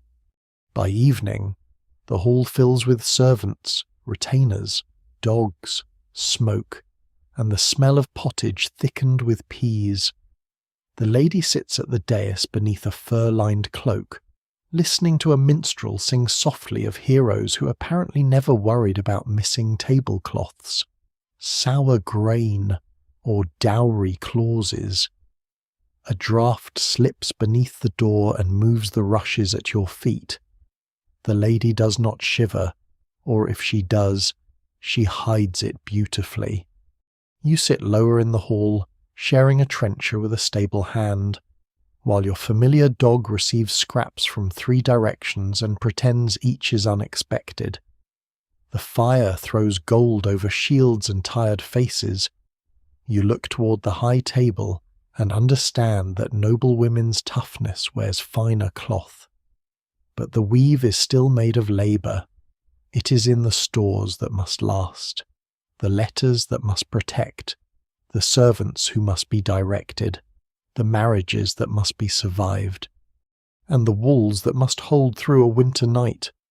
Outside, the wind presses against the keep. Inside, she lifts her cup, listens to the next report and keeps the cold hall turning around her like a great iron key. Morning comes to the keep without softness. It arrives as grey light along the shutter cracks, as a servant shaking ash from the hearth, as boots crossing rushes, as the smell of yesterday's smoke refusing to leave the rafters. You wake on a low bench near the wall, wrapped in a borrowed wool blanket that has collected the scent of the hall, the stable, and possibly 3 generations of damp dogs. The dog himself sleeps beneath the table, nose tucked under his tail, looking more comfortable than most nobles in winter. The lady of the keep is already at work before the first proper meal. A servant girl brings word that the dairymaid's wrist has swollen after a fall near the churn. A groom complains of a cough that rattles in his chest. A kitchen boy has cut his thumb while slicing onions and is behaving as though the French have invaded through his finger. The lady listens, then sends for the household healer. Though in this place the healer is not a single grand figure with a shining bottle and a confident hat. She's a woman named Ida, part herb wife, part laundress, part keeper of remedies, part collector of everyone's complaints, which may be the hardest office in the castle. You follow Ida through the postern gate after breakfast, carrying a small basket because she has judged that you can probably manage plants better than legal arguments, childbirth, brewing, or courtly diplomacy. The morning air bites clean after the smoky hall. Frost still rims the ditch, and the fields beyond the palisade shine under a thin veil of mist. The road to the hedge is narrow, edged with bramble, elder, nettle stalks, and winter-bent grass. The dog comes too, of course, because no healing tradition is complete without someone sniffing the wrong root. Ida walks with a short knife, a linen pouch, and a cord tied around her wrist with 3 knots. Some swear knots can hold sickness in place until the healer chooses to loose it. Others say knots only remind forgetful people how many herbs they meant to gather. No one can quite agree, and Ida merely says that remembering is medicine enough for many fools. At the hedge, she points out plants you would have crushed beneath your boots. Yarrow, dried but still useful. Plantain leaves, tough and green close to the ground. Nettle tops, not pleasant, but good in broth when spring is lean. A little comfrey near the ditch, its leaves rough as a cat's tongue. Elder twigs for later flowers and berries, though she warns you not to trust every part of the plant, because the elder has a generous face and a complicated nature. She cuts what she needs with care, never stripping one patch bare. Daily life here depends on such small restraints. Leave roots for another season. Leave berries for birds.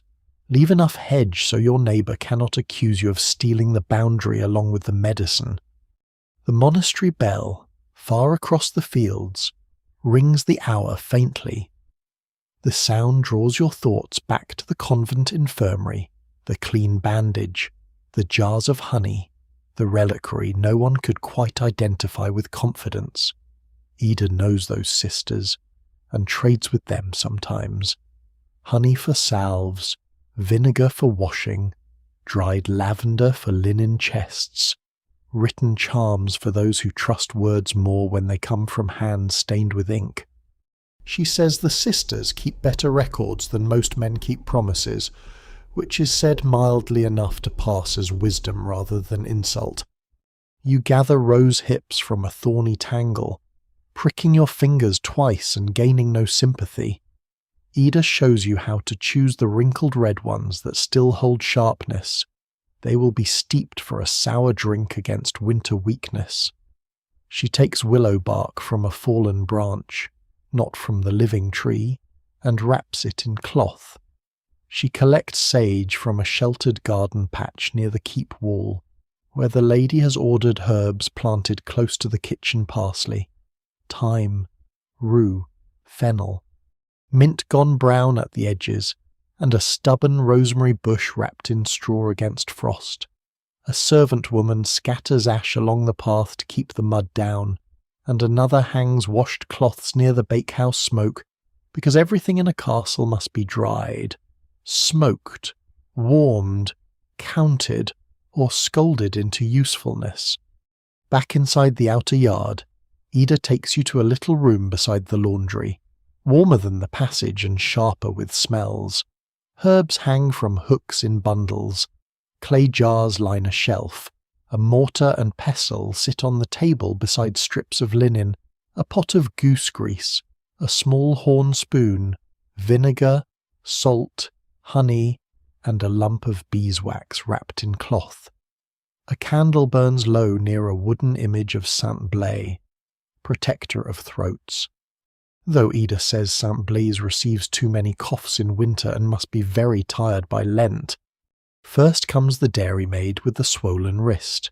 Ida warms comfrey leaves, lays them in cloth, and binds the wrist snugly, while muttering that the girl should stop trying to carry full pails over icy stones, as if she has made a private bargain with gravity.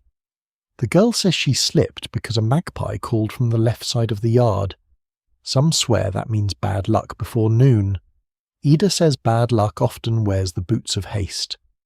Both explanations are allowed to sit in the room without quarrelling. Then comes the groom with the cough.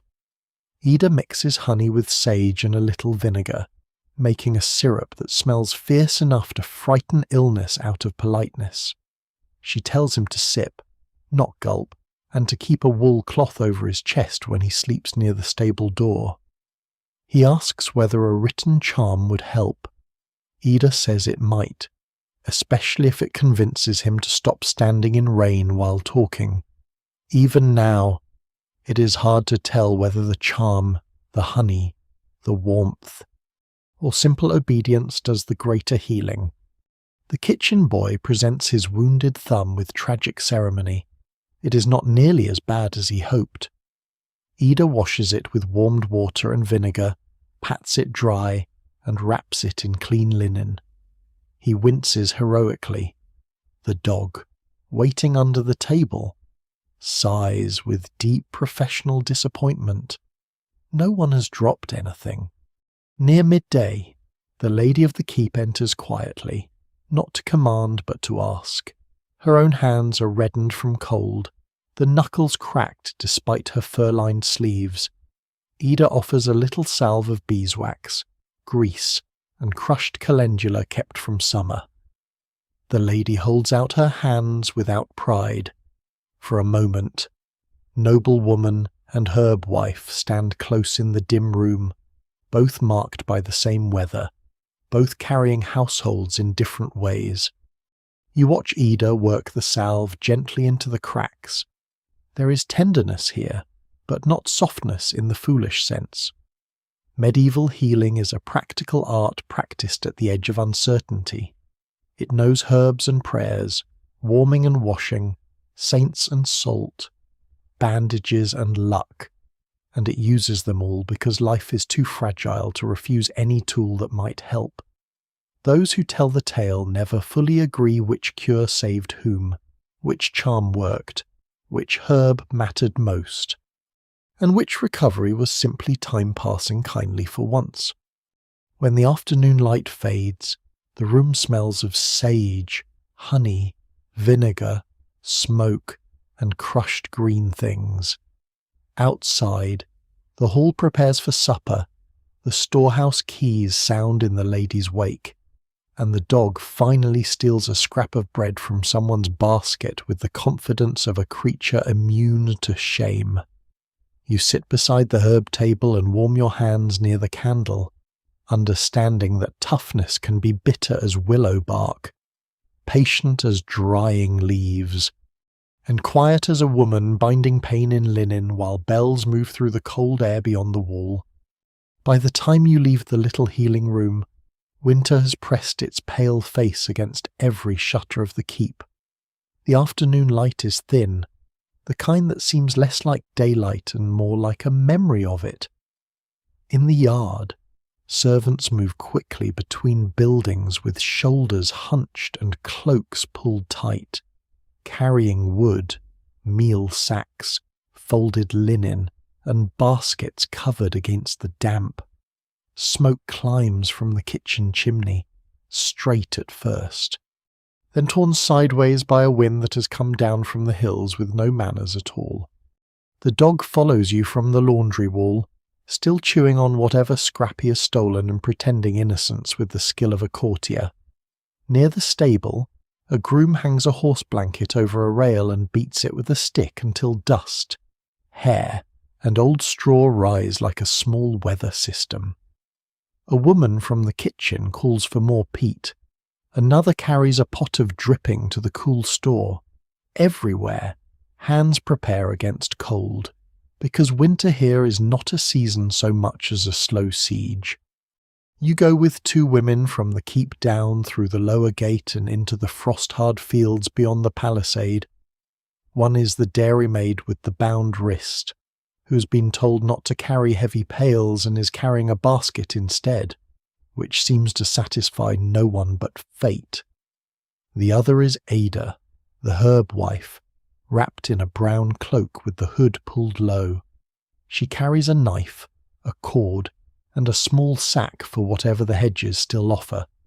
The monastery bell sounds faintly across the valley, marking an hour that feels colder for being named. The ground has stiffened since morning. Mud lies frozen at the edges of the ruts, ridged and sharp beneath your boots. Frost silvers the grass in the ditches. The hedges are bare except for thorns, last leaves, and a few stubborn red berries. You pass a line of women bending in a field where cabbages crouch close to the earth like green heads hiding from judgment. They cut what can be stored, trim away spoiled leaves, and carry the good heads toward a cart lined with straw. A child trails behind picking dropped leaves for the pig. Nothing is too small to matter in winter. At the edge of the field, a woman turns a pile of root vegetables buried under straw and earth. Carrots, parsnips, turnips, and beets come up cold and dirty, but sound. She taps each one with a knuckle, listening for rot. Some swear a hollow sound means the root has been touched by moon blight, though Ida says it more often means poor storage, too much wet, or a mouse with ambition. No one can quite agree whether moon blight is real, but everyone agrees that a soft turnip is bad news. You help carry baskets toward the storehouse near the lower yard. It is built low, with thick walls and a raised floor to keep damp from creeping up. Inside, the air smells of earth, straw, apples, onions, smoked fish, and old wood.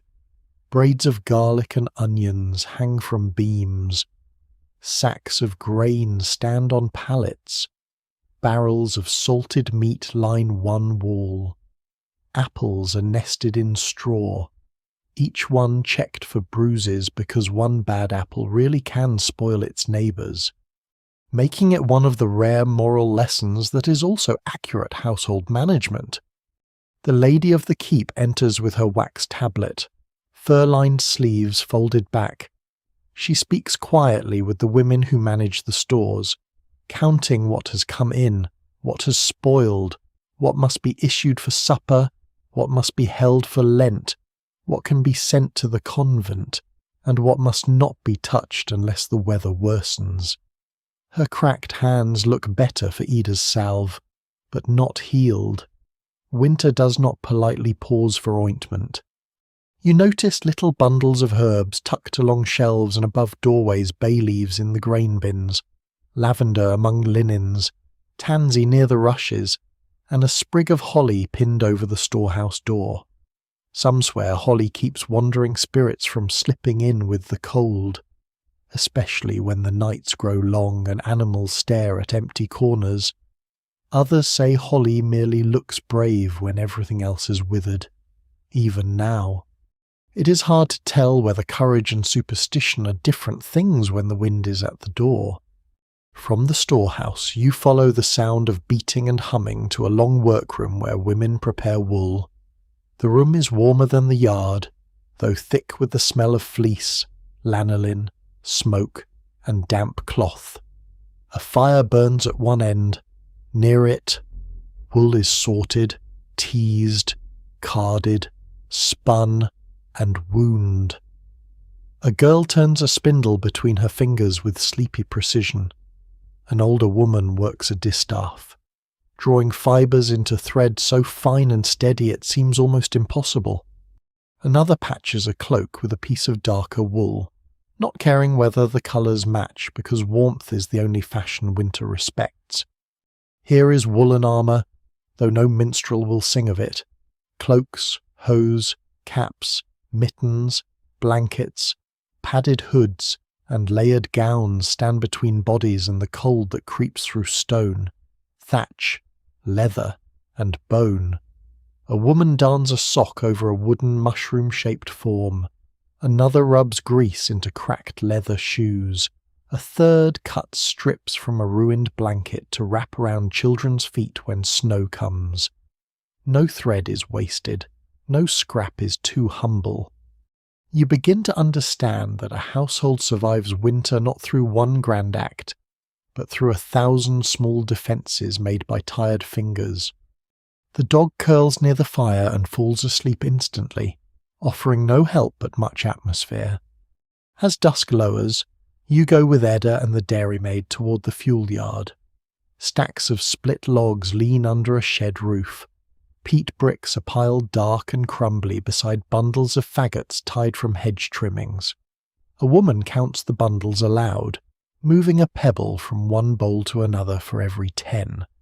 She says counting in pebbles prevents mistakes when your fingers are numb and your mind is full of children, soup, rents, and whether the roof has begun leaking again over the bed. Those who tell the tale never fully agree whether women are naturally better at remembering such things, or simply punished more severely when they forget. Night comes early, the keep windows glow. Smoke bends low over the yard. Somewhere in the kitchen, pottage thickens with cabbage and peas. Somewhere in the hall, rushes are being turned, candles are being trimmed, and the ladies' keys are sounding softly as another cupboard opens. You carry one small bundle of wood inside and feel absurdly proud of it, until you see a woman half your size carrying 3. At supper, the hall is cold despite the fire, but there is food in the bowls, wool on shoulders, and fuel enough for the night. The wind pushes at the shutters and fails to enter fully. You sit near the hearth with the dog at your feet, watching women mend, count, stir, fold, and plan beneath the smoky rafters. Winter waits outside without pity. Inside, they answer it with salt, straw, wool, firewood, herbs, memory, and work, and quietly, steadily, the household holds. The next morning, the keep opens its lower gate into a world glazed with frost. The sky is pale and low, and the road beyond the ditch looks as if it has been hammered flat by cold. You leave with a small company headed toward the pilgrim road, 2 servant women carrying bundles for kin in the next village, a widow with a staff polished smooth by long use, a young married woman wrapped in a grey cloak, and Ida, who says she's going as far as the roadside shrine to trade dried herbs for wax, and perhaps hear news from the south. The dog comes without discussion, trotting ahead in the ruts like a creature who has never once paid a toll and sees no reason to begin. Behind you, the keep recedes into morning smoke. The ladies' keys, the storehouse smell of apples and straw, the warm healing room, and the workroom full of wool all seem to linger in your cloak. Ahead, the road bends between hedges and frozen fields, then dips toward a broader track where travellers pass with badges on hats, staffs in hand, and bundles tied close against their backs. The monastery bell rings faintly somewhere behind the ridge, its sound following you as if reminding the road that time belongs not to feet, but to bells. The widow's name is Isabel, and pinned to her cloak is a small lead badge shaped like a scallop shell. She has walked to 3 shrines in her life, she tells you, and one of them twice, because the first time the saint may not have heard clearly over the rain. No one can quite agree whether saints prefer persistence, humility, proper offerings, or simply better weather. But Isabel says a second visit never harmed a prayer. Her knees disagree, though she does not ask their opinion. The young married woman, Joan, carries a little packet sewn into cloth beneath her cloak. It holds a crumb of bread blessed at the convent, a thread from her mother's wedding girdle, and a pinch of salt. Some swear such packets protect women travelling far from home, especially when crossing lonely ground or sleeping in rooms where strangers snore like troubled cattle. Others say a stout staff and good companions are the better charm. Joan carries both, which seems sensible. You walk slowly at first. Frost gives the road a hard crust, but beneath it mud waits with the patience of a tax collector. Every few steps, someone's boot breaks through with a soft, wet sigh. The women know how to place their feet along the raised middle of the track, how to use the staff before trusting a puddle, how to read the edges of fields for signs of safer passage. The dog floats over trouble as if he's been secretly blessed. By mid-morning, you meet other pilgrims near a roadside cross tilted beneath an oak. A man with a broad hat carries a little tin ampulla said to hold water from a holy well. A mother and her grown daughter share a pack between them, the daughter wearing a badge of St. Thomas on her cap. A merchant's wife rides a small pony, her skirts tucked carefully aside, while her maid walks beside her leading the rein. Not every pilgrim is poor, and not every journey is made only from devotion. Some travel for healing, some for penance, some for thanks, some because grief has made home too narrow, and some because the road, dangerous as it is, offers a strange kind of breathing room. Those who tell the tale never fully agree whether pilgrim roads make people holier or simply more honest about their sore feet. By noon, you suspect the feet have the stronger argument. You stop near a ditch where a little spring runs under ice, clear and quick over stones. Ida warns everyone not to drink until she has watched the flow. Springs may be blessed, fouled, or merely overpraised by thirsty travellers. Isabel touches the water to her forehead and murmurs a prayer to Saint Winifred, though whether this spring has any connection to that saint is doubtful.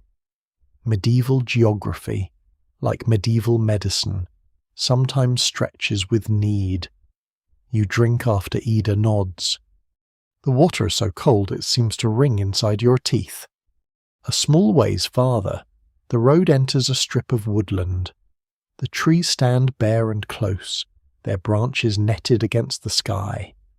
The air smells of damp bark, old leaves, and distant smoke.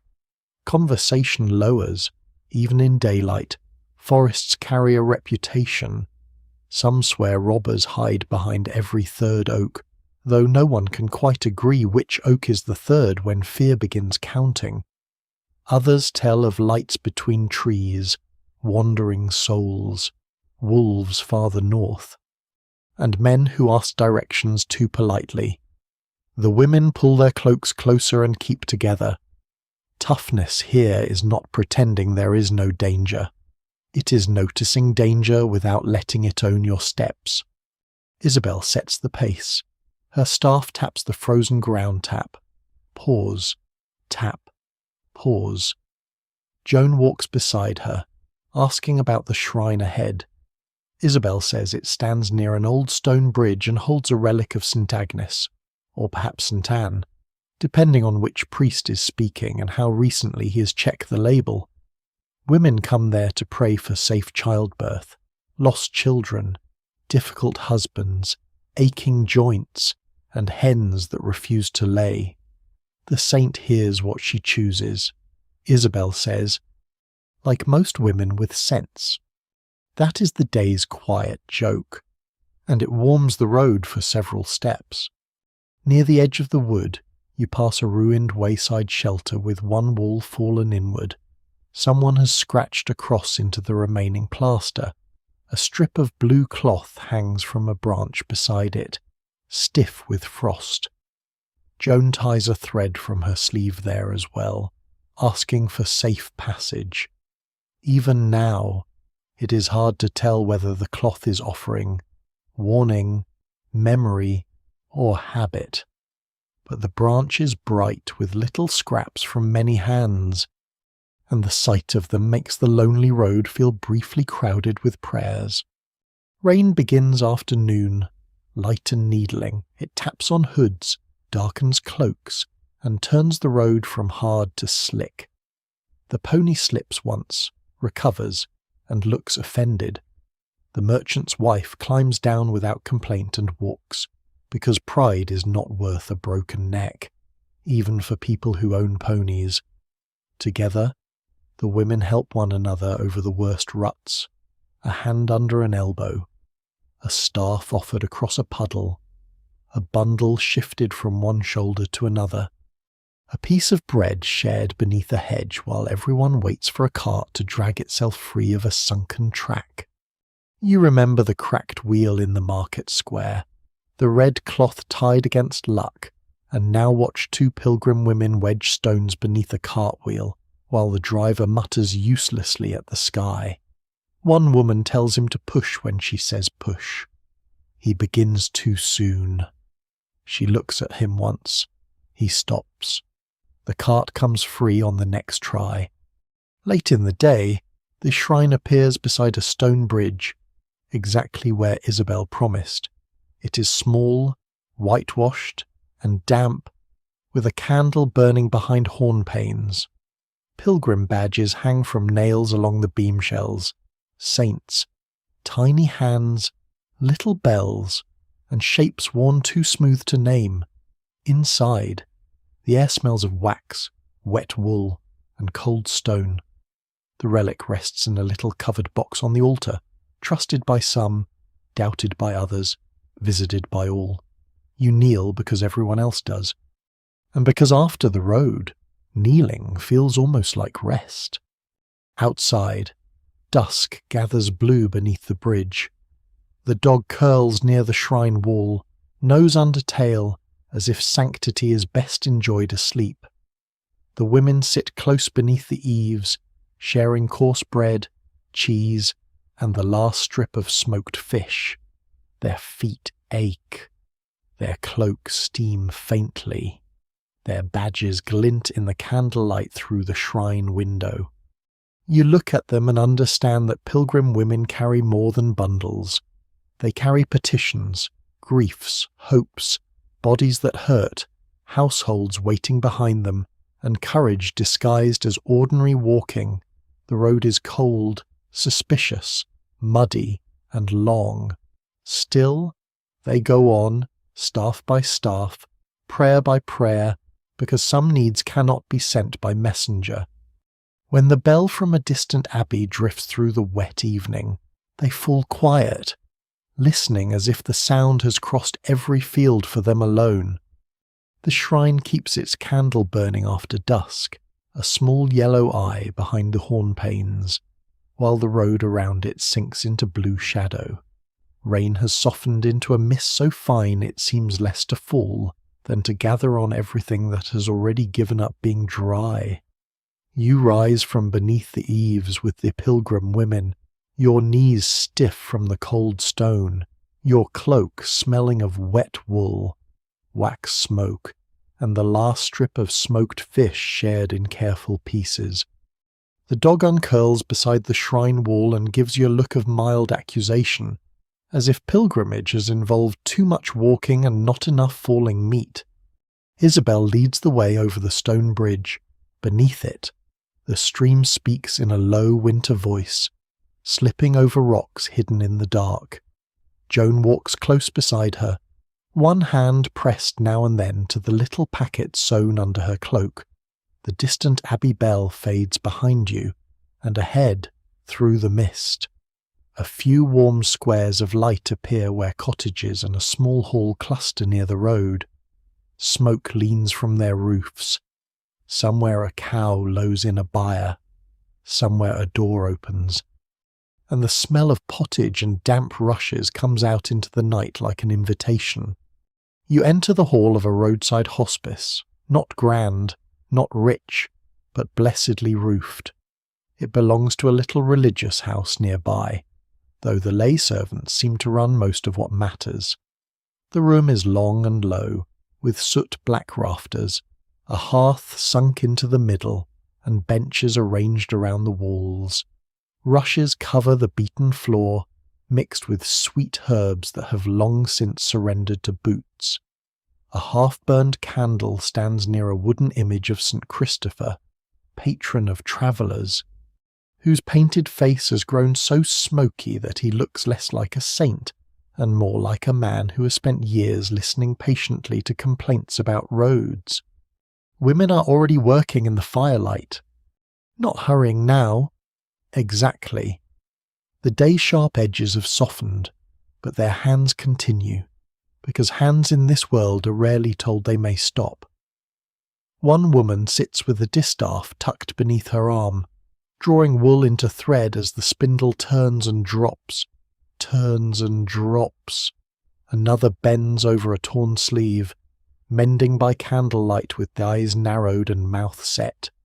A young mother nurses a baby beneath a shawl while using her free hand to sort beans on a trencher. An older woman near the hearth cards fleece with wooden paddles, pulling the fibres into airy clouds that catch the glow like pale smoke. You settle on a bench near the wall, grateful for heat even when it comes wrapped in smoke. The dog lies under the table and immediately behaves as if he owns the hospice by ancient inheritance. Your boots steam faintly, your shoulders ache. The women from the road loosen their cloaks, stretch sore fingers, and join the circle as naturally as water joining a stream. Isabel takes out a piece of worn linen and begins patching the edge. Joan helps twist yarn into a ball from a tangle that looks hopeless to you and apparently only mildly insulting to her. After sunset, work changes its voice. It becomes quieter, slower, almost rhythmic. The spindle hums, the needle slips, the cards rasp through wool. A pot bubbles softly near the fire, thick with barley, leaks, and a few scraps of salted pork that have been cut so small they may be more rumour than meat. A servant woman scatters a pinch of salt into the pot and then, almost without thinking, tosses another tiny pinch over her shoulder toward the door. Some swear this keeps envy from entering with late travellers. Others say it keeps away night-wandering spirits who dislike well-seasoned thresholds. No one can quite agree, and no one bothers to stop her. Then someone begins to sing. It is not a performance. It rises from the spinning woman first, no louder than a murmur, a narrow little tune with a rocking shape, and the others join when their hands find the measure. The words are about wool, rain, a missing lover, a stubborn cow, and a saint who arrives late but brings good weather when she finally appears. The tune folds itself around the work, making the spindle seem to turn more smoothly, the needle flash more gently, the baby breathe more deeply against his mother's breast. You do not know the song, but after a while you know when the line will fall, and your own breathing follows it. Those who tell the tale never fully agree whether work songs are meant to lighten labour, keep time, pass memory, or keep grief from sitting too heavily in the room. Listening now, you think they do all of it. The song holds the women together without making them speak directly of weariness. It lets them complain about rain by singing of clouds. It lets them remember the dead by naming roads. It lets them laugh softly when the verse about the stubborn cow becomes, by general agreement, a verse about husbands who stand in doorways asking where their boots have gone. That joke travels around the hall with a low warmth, Even the mother nursing her child smiles into the shawl. Medieval humour, when tired enough, needs very little room to sit down. After the song, stories begin. A hospice servant tells of a woman in the next valley who keeps her household accounts with coloured threads tied to a beam. Red for rent, blue for grain, green for hens owed, black for debts she does not intend to forgive. Isabel says she once knew a widow who marked every borrowed loaf by cutting a notch into the underside of her table, so that when a neighbour denied the debt, she simply turned the table over before 3 witnesses. Joan tells of her grandmother placing a knife beneath the churn to keep butter from refusing to come, though even now, it is hard to tell whether the knife frightened the milk, the charm steadied the churner, or the grandmother simply churned longer than everyone else. Near the fire, an elderly woman rubs goose grease and rosemary into her knuckles, then wraps them in linen strips. She says it helps the ache. A younger woman says a copper ring is better. Another says sleeping with hands tucked under warm ashes works if you enjoy explaining burns to a priest. The discussion remains gentle, practical, and deeply suspicious of anyone who claims one cure fits all pains. The suspicious monk appears at last near the doorway, shaking mist from his cloak like a crow caught in weather. You almost laugh at the inevitability of him. He carries his questionable pilgrim badge still pinned to his breast and looks around the smoky hall as if considering whether warmth is doctrinally safe. One of the women offers him a bowl of pottage. He accepts, sits, and says nothing for several blessed minutes. The dog watches him closely, perhaps recognizing a fellow traveller of uncertain usefulness. The night deepens outside. Wind touches the shutters. The hearth glows red at its heart, just as the lodging fire did before dawn. You feel all the earlier rooms gathered into this one, the alewife's barrels, Avis's keys, the convent ink, the ladies' storehouse, Ida's herbs, the birthroom candle, the market bell, the broken cartwheel, the relic no one fully trusted and everyone still visited. They return now as stories, songs, aches, habits, and hands moving in firelight. You sit very still while the women work after sunset, not because they are not tired, but because tiredness is not the end of their day. They spin thread that will become warmth. They mend cloth that will survive another winter. They nurse children, sort beans, share remedies, guard memories, and laugh softly enough not to wake sorrow. Their exhaustion does not make them small. In the smoky hall, with wool drifting pale as breath, and the song still hovering somewhere under the rafters, it begins to feel almost sacred. At last, the spindle slows, the baby sleeps, the monk's bowl is empty, the dog sighs beneath the bench, the women bank the fire for the night, and the red glow settles low, patient and watchful, waiting for morning to ask everything of them again. The banked fire does not sleep. It lowers itself into embers, red and watchful beneath a grey skin of ash, breathing softly whenever the wind presses at the shutters. You lie on a pallet near the hospice wall, wrapped in a wool blanket that smells of smoke, lanolin, damp straw, and the long road around you. The hall is settled into the uneasy quiet of many bodies trying to rest in one room. Someone coughs in the dark. Someone turns over with a rustle of cloak. The dog sleeps beneath your bench, one paw twitching as if he dreams of a kingdom made entirely of dropped crusts. Then the whispering begins. At first it's only 2 voices near the hearth, low and close. The hospice servant, the one who sang about the stubborn cow, speaks with Isabel while lifting the iron fire cover slightly to coax warmth from the coals. You catch fragments of fever in the lower village, a cow gone dry, a child with strange dreams, a woman blamed because she gathered herbs after sunset. The words move carefully, like people crossing thin ice. In daylight, such stories are gossip. At night, beside a low fire, they grow shoulders. You sit up slowly, your back stiff, your hands cold outside the blanket. The suspicious monk is awake too, seated near the wall with his cloak around him and his questionable pilgrim badge glinting faintly. He listens without seeming to listen, which is perhaps his greatest talent. Near the door, Joan tightens the thread around the little packet beneath her cloak. Some swear that a charm worn close to the heart keeps away fever, envy, and ill-speaking tongues. Others say it only reminds the frightened person to breathe. No one can quite agree, but in the dark, reminders have their own power. A knock comes at the hospice door. Everyone stills.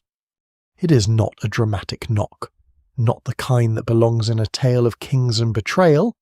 It is small, quick, and cold. The servant woman rises, takes a rushlight from the hearth, and crosses the room.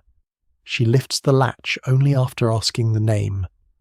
Outside stands a girl from the nearby cottages, hood soaked, cheeks pale with fear and weather.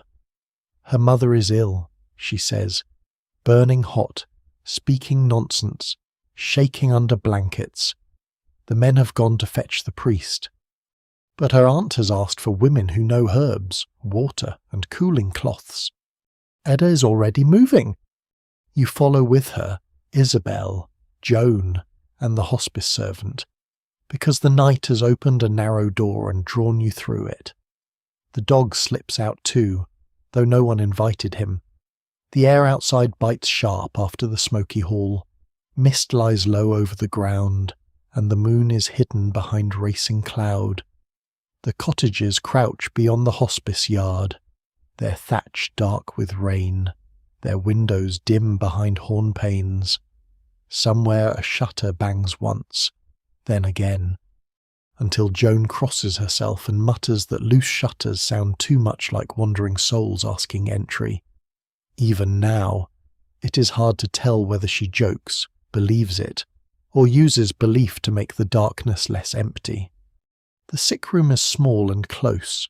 Rushes lie damp near the threshold. A pot hangs over the hearth, but the fire is too high, making the room thick and hot. Ida orders it lowered. The aunt, a square-faced woman with strong arms and frightened eyes, obeys at once.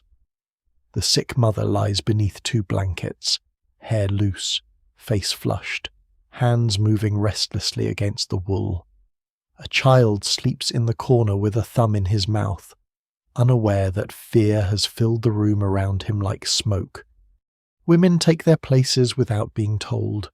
Joan fetches water from a covered pail. Isabel folds linen into strips. The hospice servant opens the shutter a finger width to let out heat, though the aunt protests that night air carries spirits. Ida says too much. Heat carries people away faster than spirits do. She speaks calmly, and calm is obeyed. A bowl is filled, cloths are dipped, wrung, laid on the mother's brow and wrists. Ida smells a cup of old remedy left near the bed and makes a face. Bitter herbs may help, she says, but stale bitterness helps no one. From her pouch she takes dried willow bark and yarrow. The aunt brings vinegar. A pinch of salt is set near the door. An iron key is placed beneath the pillow, because some swear iron anchors the wandering mind when fever pulls it loose. Those who tell the tale never fully agree whether the key holds the soul, frightens spirits, or comforts the living. Tonight, no one removes it. Outside the cottage, voices gather. Not many, but enough. A neighbour mutters that the fever began after the sick woman quarrelled with the herb gatherer at the well. Another says the cow went dry the same week. Someone else says the herb gatherer was seen near the hedge after sunset with a black hen under her arm, which sounds suspicious mostly because any hen looks guilty in poor light. The aunt hears and stiffens. You see how quickly fear turns its face toward a woman standing alone. One illness, one dry cow, one bad dream. One shadow at the hedge, and tongues begin sharpening themselves. Ida steps to the doorway. She does not shout. She stands with the rushlight beside her, her brown cloak dark at the hem, her hands smelling of vinegar and herbs. She tells the neighbours that fever follows damp beds, foul air, bad water, and winter weakness more often than it follows old women with hens. She says if anyone has spare linen, clean water, or wood for a lower, steadier fire, they may bring it. If not, they may take their mouths home before they chill their teeth. For a moment, no one answers. Then a woman from the next cottage brings a folded cloth. Another sends her son with dry kindling. The man who muttered about the black hen looks at his boots and leaves. Quiet defiance, you realize, does not always look like rebellion. Sometimes it is a woman standing in a doorway, refusing to let fear choose its victim. Inside, the night lengthens. The mother's breathing eases a little, then worsens, then eases again. You hold the bowl while Joan changes the cloths. Isabel murmurs prayers to St. Margaret, St. Brigid, and one saint whose name she cannot quite remember, but trusts will understand the intention. The child in the corner wakes once, whimpers, and is gathered onto his aunt's lap. Daily life continues even inside fear, water warmed, blankets shifted, ash swept back from the hearth. A cracked cup replaced with a wooden one. The floor rushes turned where someone has spilled vinegar. Near dawn, the fever does not break, not fully, but the mother sleeps more quietly. Ida sits back on her heels, tired lines deep around her mouth. The aunt touches her arm without speaking. Outside, the first pale grey presses against the shutters. The worst of the gossip has gone home, though you know it may wake again later, hungry and foolish. Still, for this night, the women have held the room. You return to the hospice as the bell from the distant abbey begins its morning call. The dog trots beside you, damp, solemn, and carrying a stolen crust from somewhere mysterious. Behind you, the cottage chimney breathes a thinner smoke into the whitening sky. Ahead, the hospice fire waits under ash, ready to be woken. You understand now that medieval women are tough not because fear avoids them, but because it often comes straight to their doors. They meet it with vinegar, linen, herbs, prayer, sharp words, shared wood, and the stubborn refusal to abandon one another to rumour. The road has shown you many kinds of strength, but this one stays close in the chest, the strength to keep the flame low, the cloth cool, the child calm, and the darkness from naming the wrong enemy. The hospice fire wakes beneath Ida's breath, just as the lodging fire did on that first dark morning when the journey still smelled of wet straw and strange walls. A thin red line glows under ash, then widens, then catches on a twist of dry rush. Smoke rises in a soft grey thread toward the rafters. Around you, the hall stirs slowly, a cough beneath a blanket, a bench creaking, a pilgrim muttering a prayer into his sleeve. The dog shaking himself near the door with the importance of a herald announcing dampness.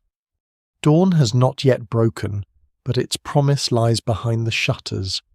You sit up from your pallet with sore knees, cold toes, and that deep woolly tiredness that belongs to roads, night watches, and rooms where fear has been held at arm's length until morning. Isabel is already folding her blanket. Joan checks the little packet beneath her cloak, then helps the hospice servant lift yesterday's pot from the hearth. Ida washes her hands in a wooden basin, slowly, carefully. Though there is nothing elegant about the gesture, it is simply what must be done before the next task. The abbey bell begins in the distance, one note, then another, then a third, moving across the wet fields like light before light. You hear in it every bell that has followed you, the monastery tower above the lodging house, the toll bell in the market square, the dull manor bell, the convent bell, the keep's morning call, the shrine's small silence after prayer. They return now together, not loudly, but with the steady insistence of time asking everyone to rise. Outside, the world is pale and rinsed. Mist hangs over the road, over the bridge, over the cottage where the sick mother sleeps more quietly than before. The fever has not vanished like a miracle from a painted book, but the worst fire in her face has gentled. Her aunt stands in the doorway with a shawl around her shoulders, watching Ida cross the yard. No one speaks for a moment. Then the aunt lifts one hand, not quite a wave, not quite a blessing. And Ida nods back as if this small exchange weighs more than coin. The village wakes by degrees. A woman throws old rushes into the lane and scatters fresh ones over her floor. Another carries a pail from the well, steam rising from her breath. A girl shakes crumbs from a trencher for hens who arrive as if summoned by law. From one roof, smoke begins to climb. From another comes the thud of kneading. Somewhere a baby cries, and you remember the birthroom candle, the red thread, the warm linen, the small knife under the pallet.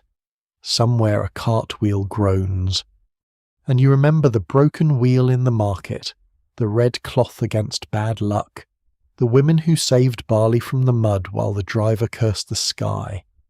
The dog trots beside you as you walk back toward the shrine road. He has become thinner in no way whatsoever, despite many hardships.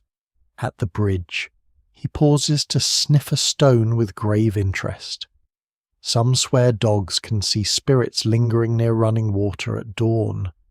Others say dogs can see old grease where someone once dropped a pie. No one can quite agree, and looking at this particular dog, the pie theory seems strong. You follow the track as the sky lightens.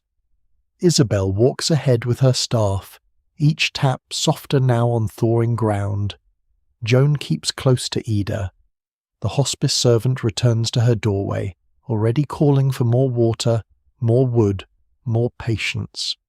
All along the road, women step into mourning not as figures from a legend, but as bodies with cold hands and work waiting.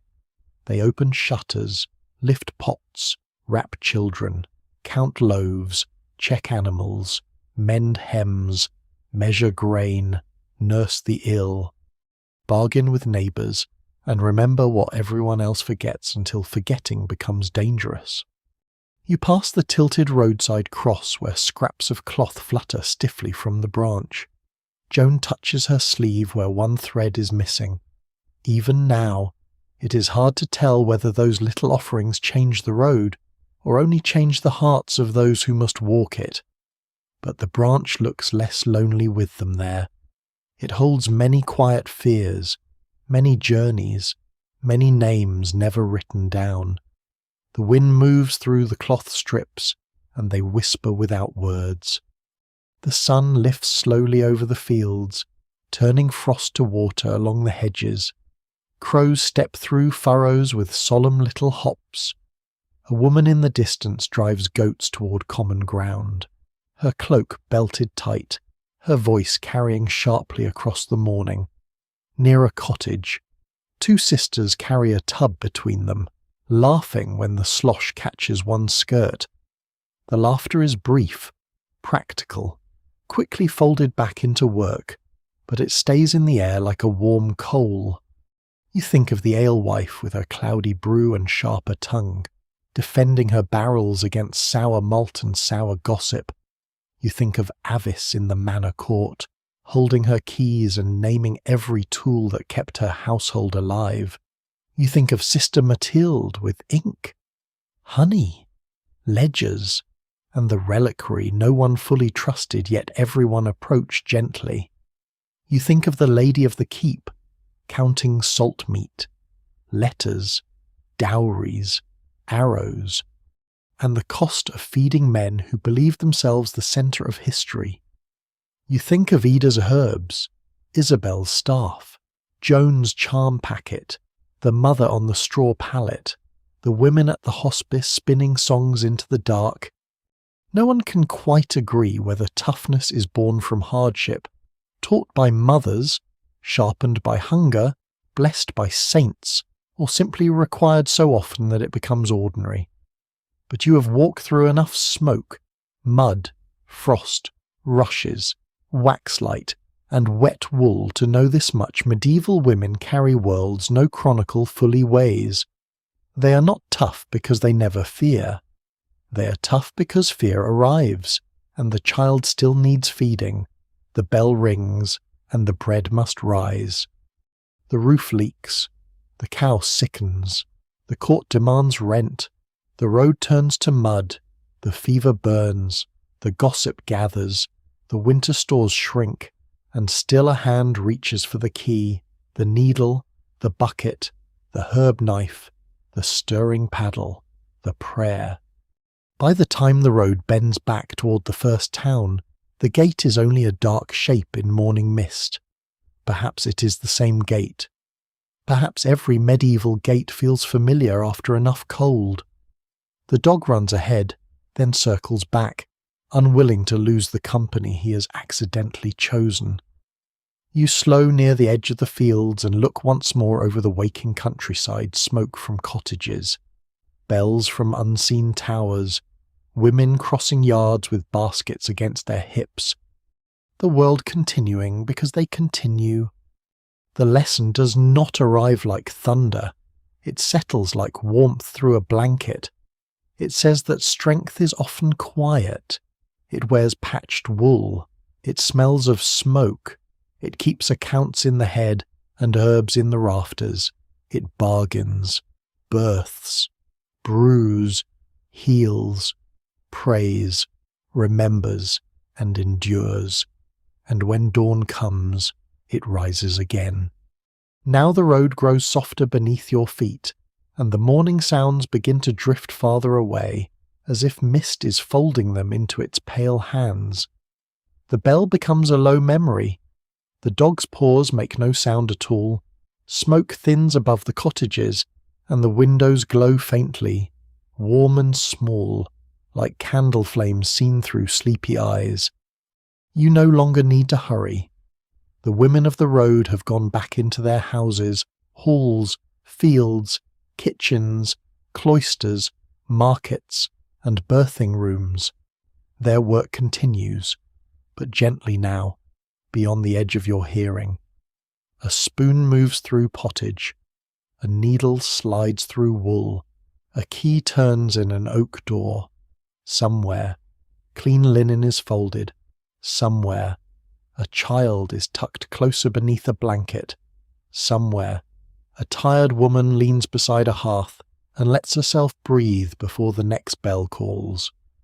The cold stone, the damp straw, the smoky rafters, the river mist, the frost, the muddy lane, the rush-covered floors, and the candlelit faces all begin to dim together. Nothing is lost, it simply becomes quiet. The medieval world settles around you like a heavy wool cloak, rough at first, then warm, then familiar. You rest beside the last low fire, the embers glow red, then gold, then deep and soft beneath ash. Outside, dawn opens slowly over the fields, but here the room is still, sheltered, and kind. You have walked far enough for tonight. You have seen enough strength. You may let the road continue without you, so breathe gently. Let the bells fade. Let the smoke rise. Let the old stones keep their secrets until morning. The fire is low, the blanket is warm, and the night has done no harm. End of script. Sweet dreams.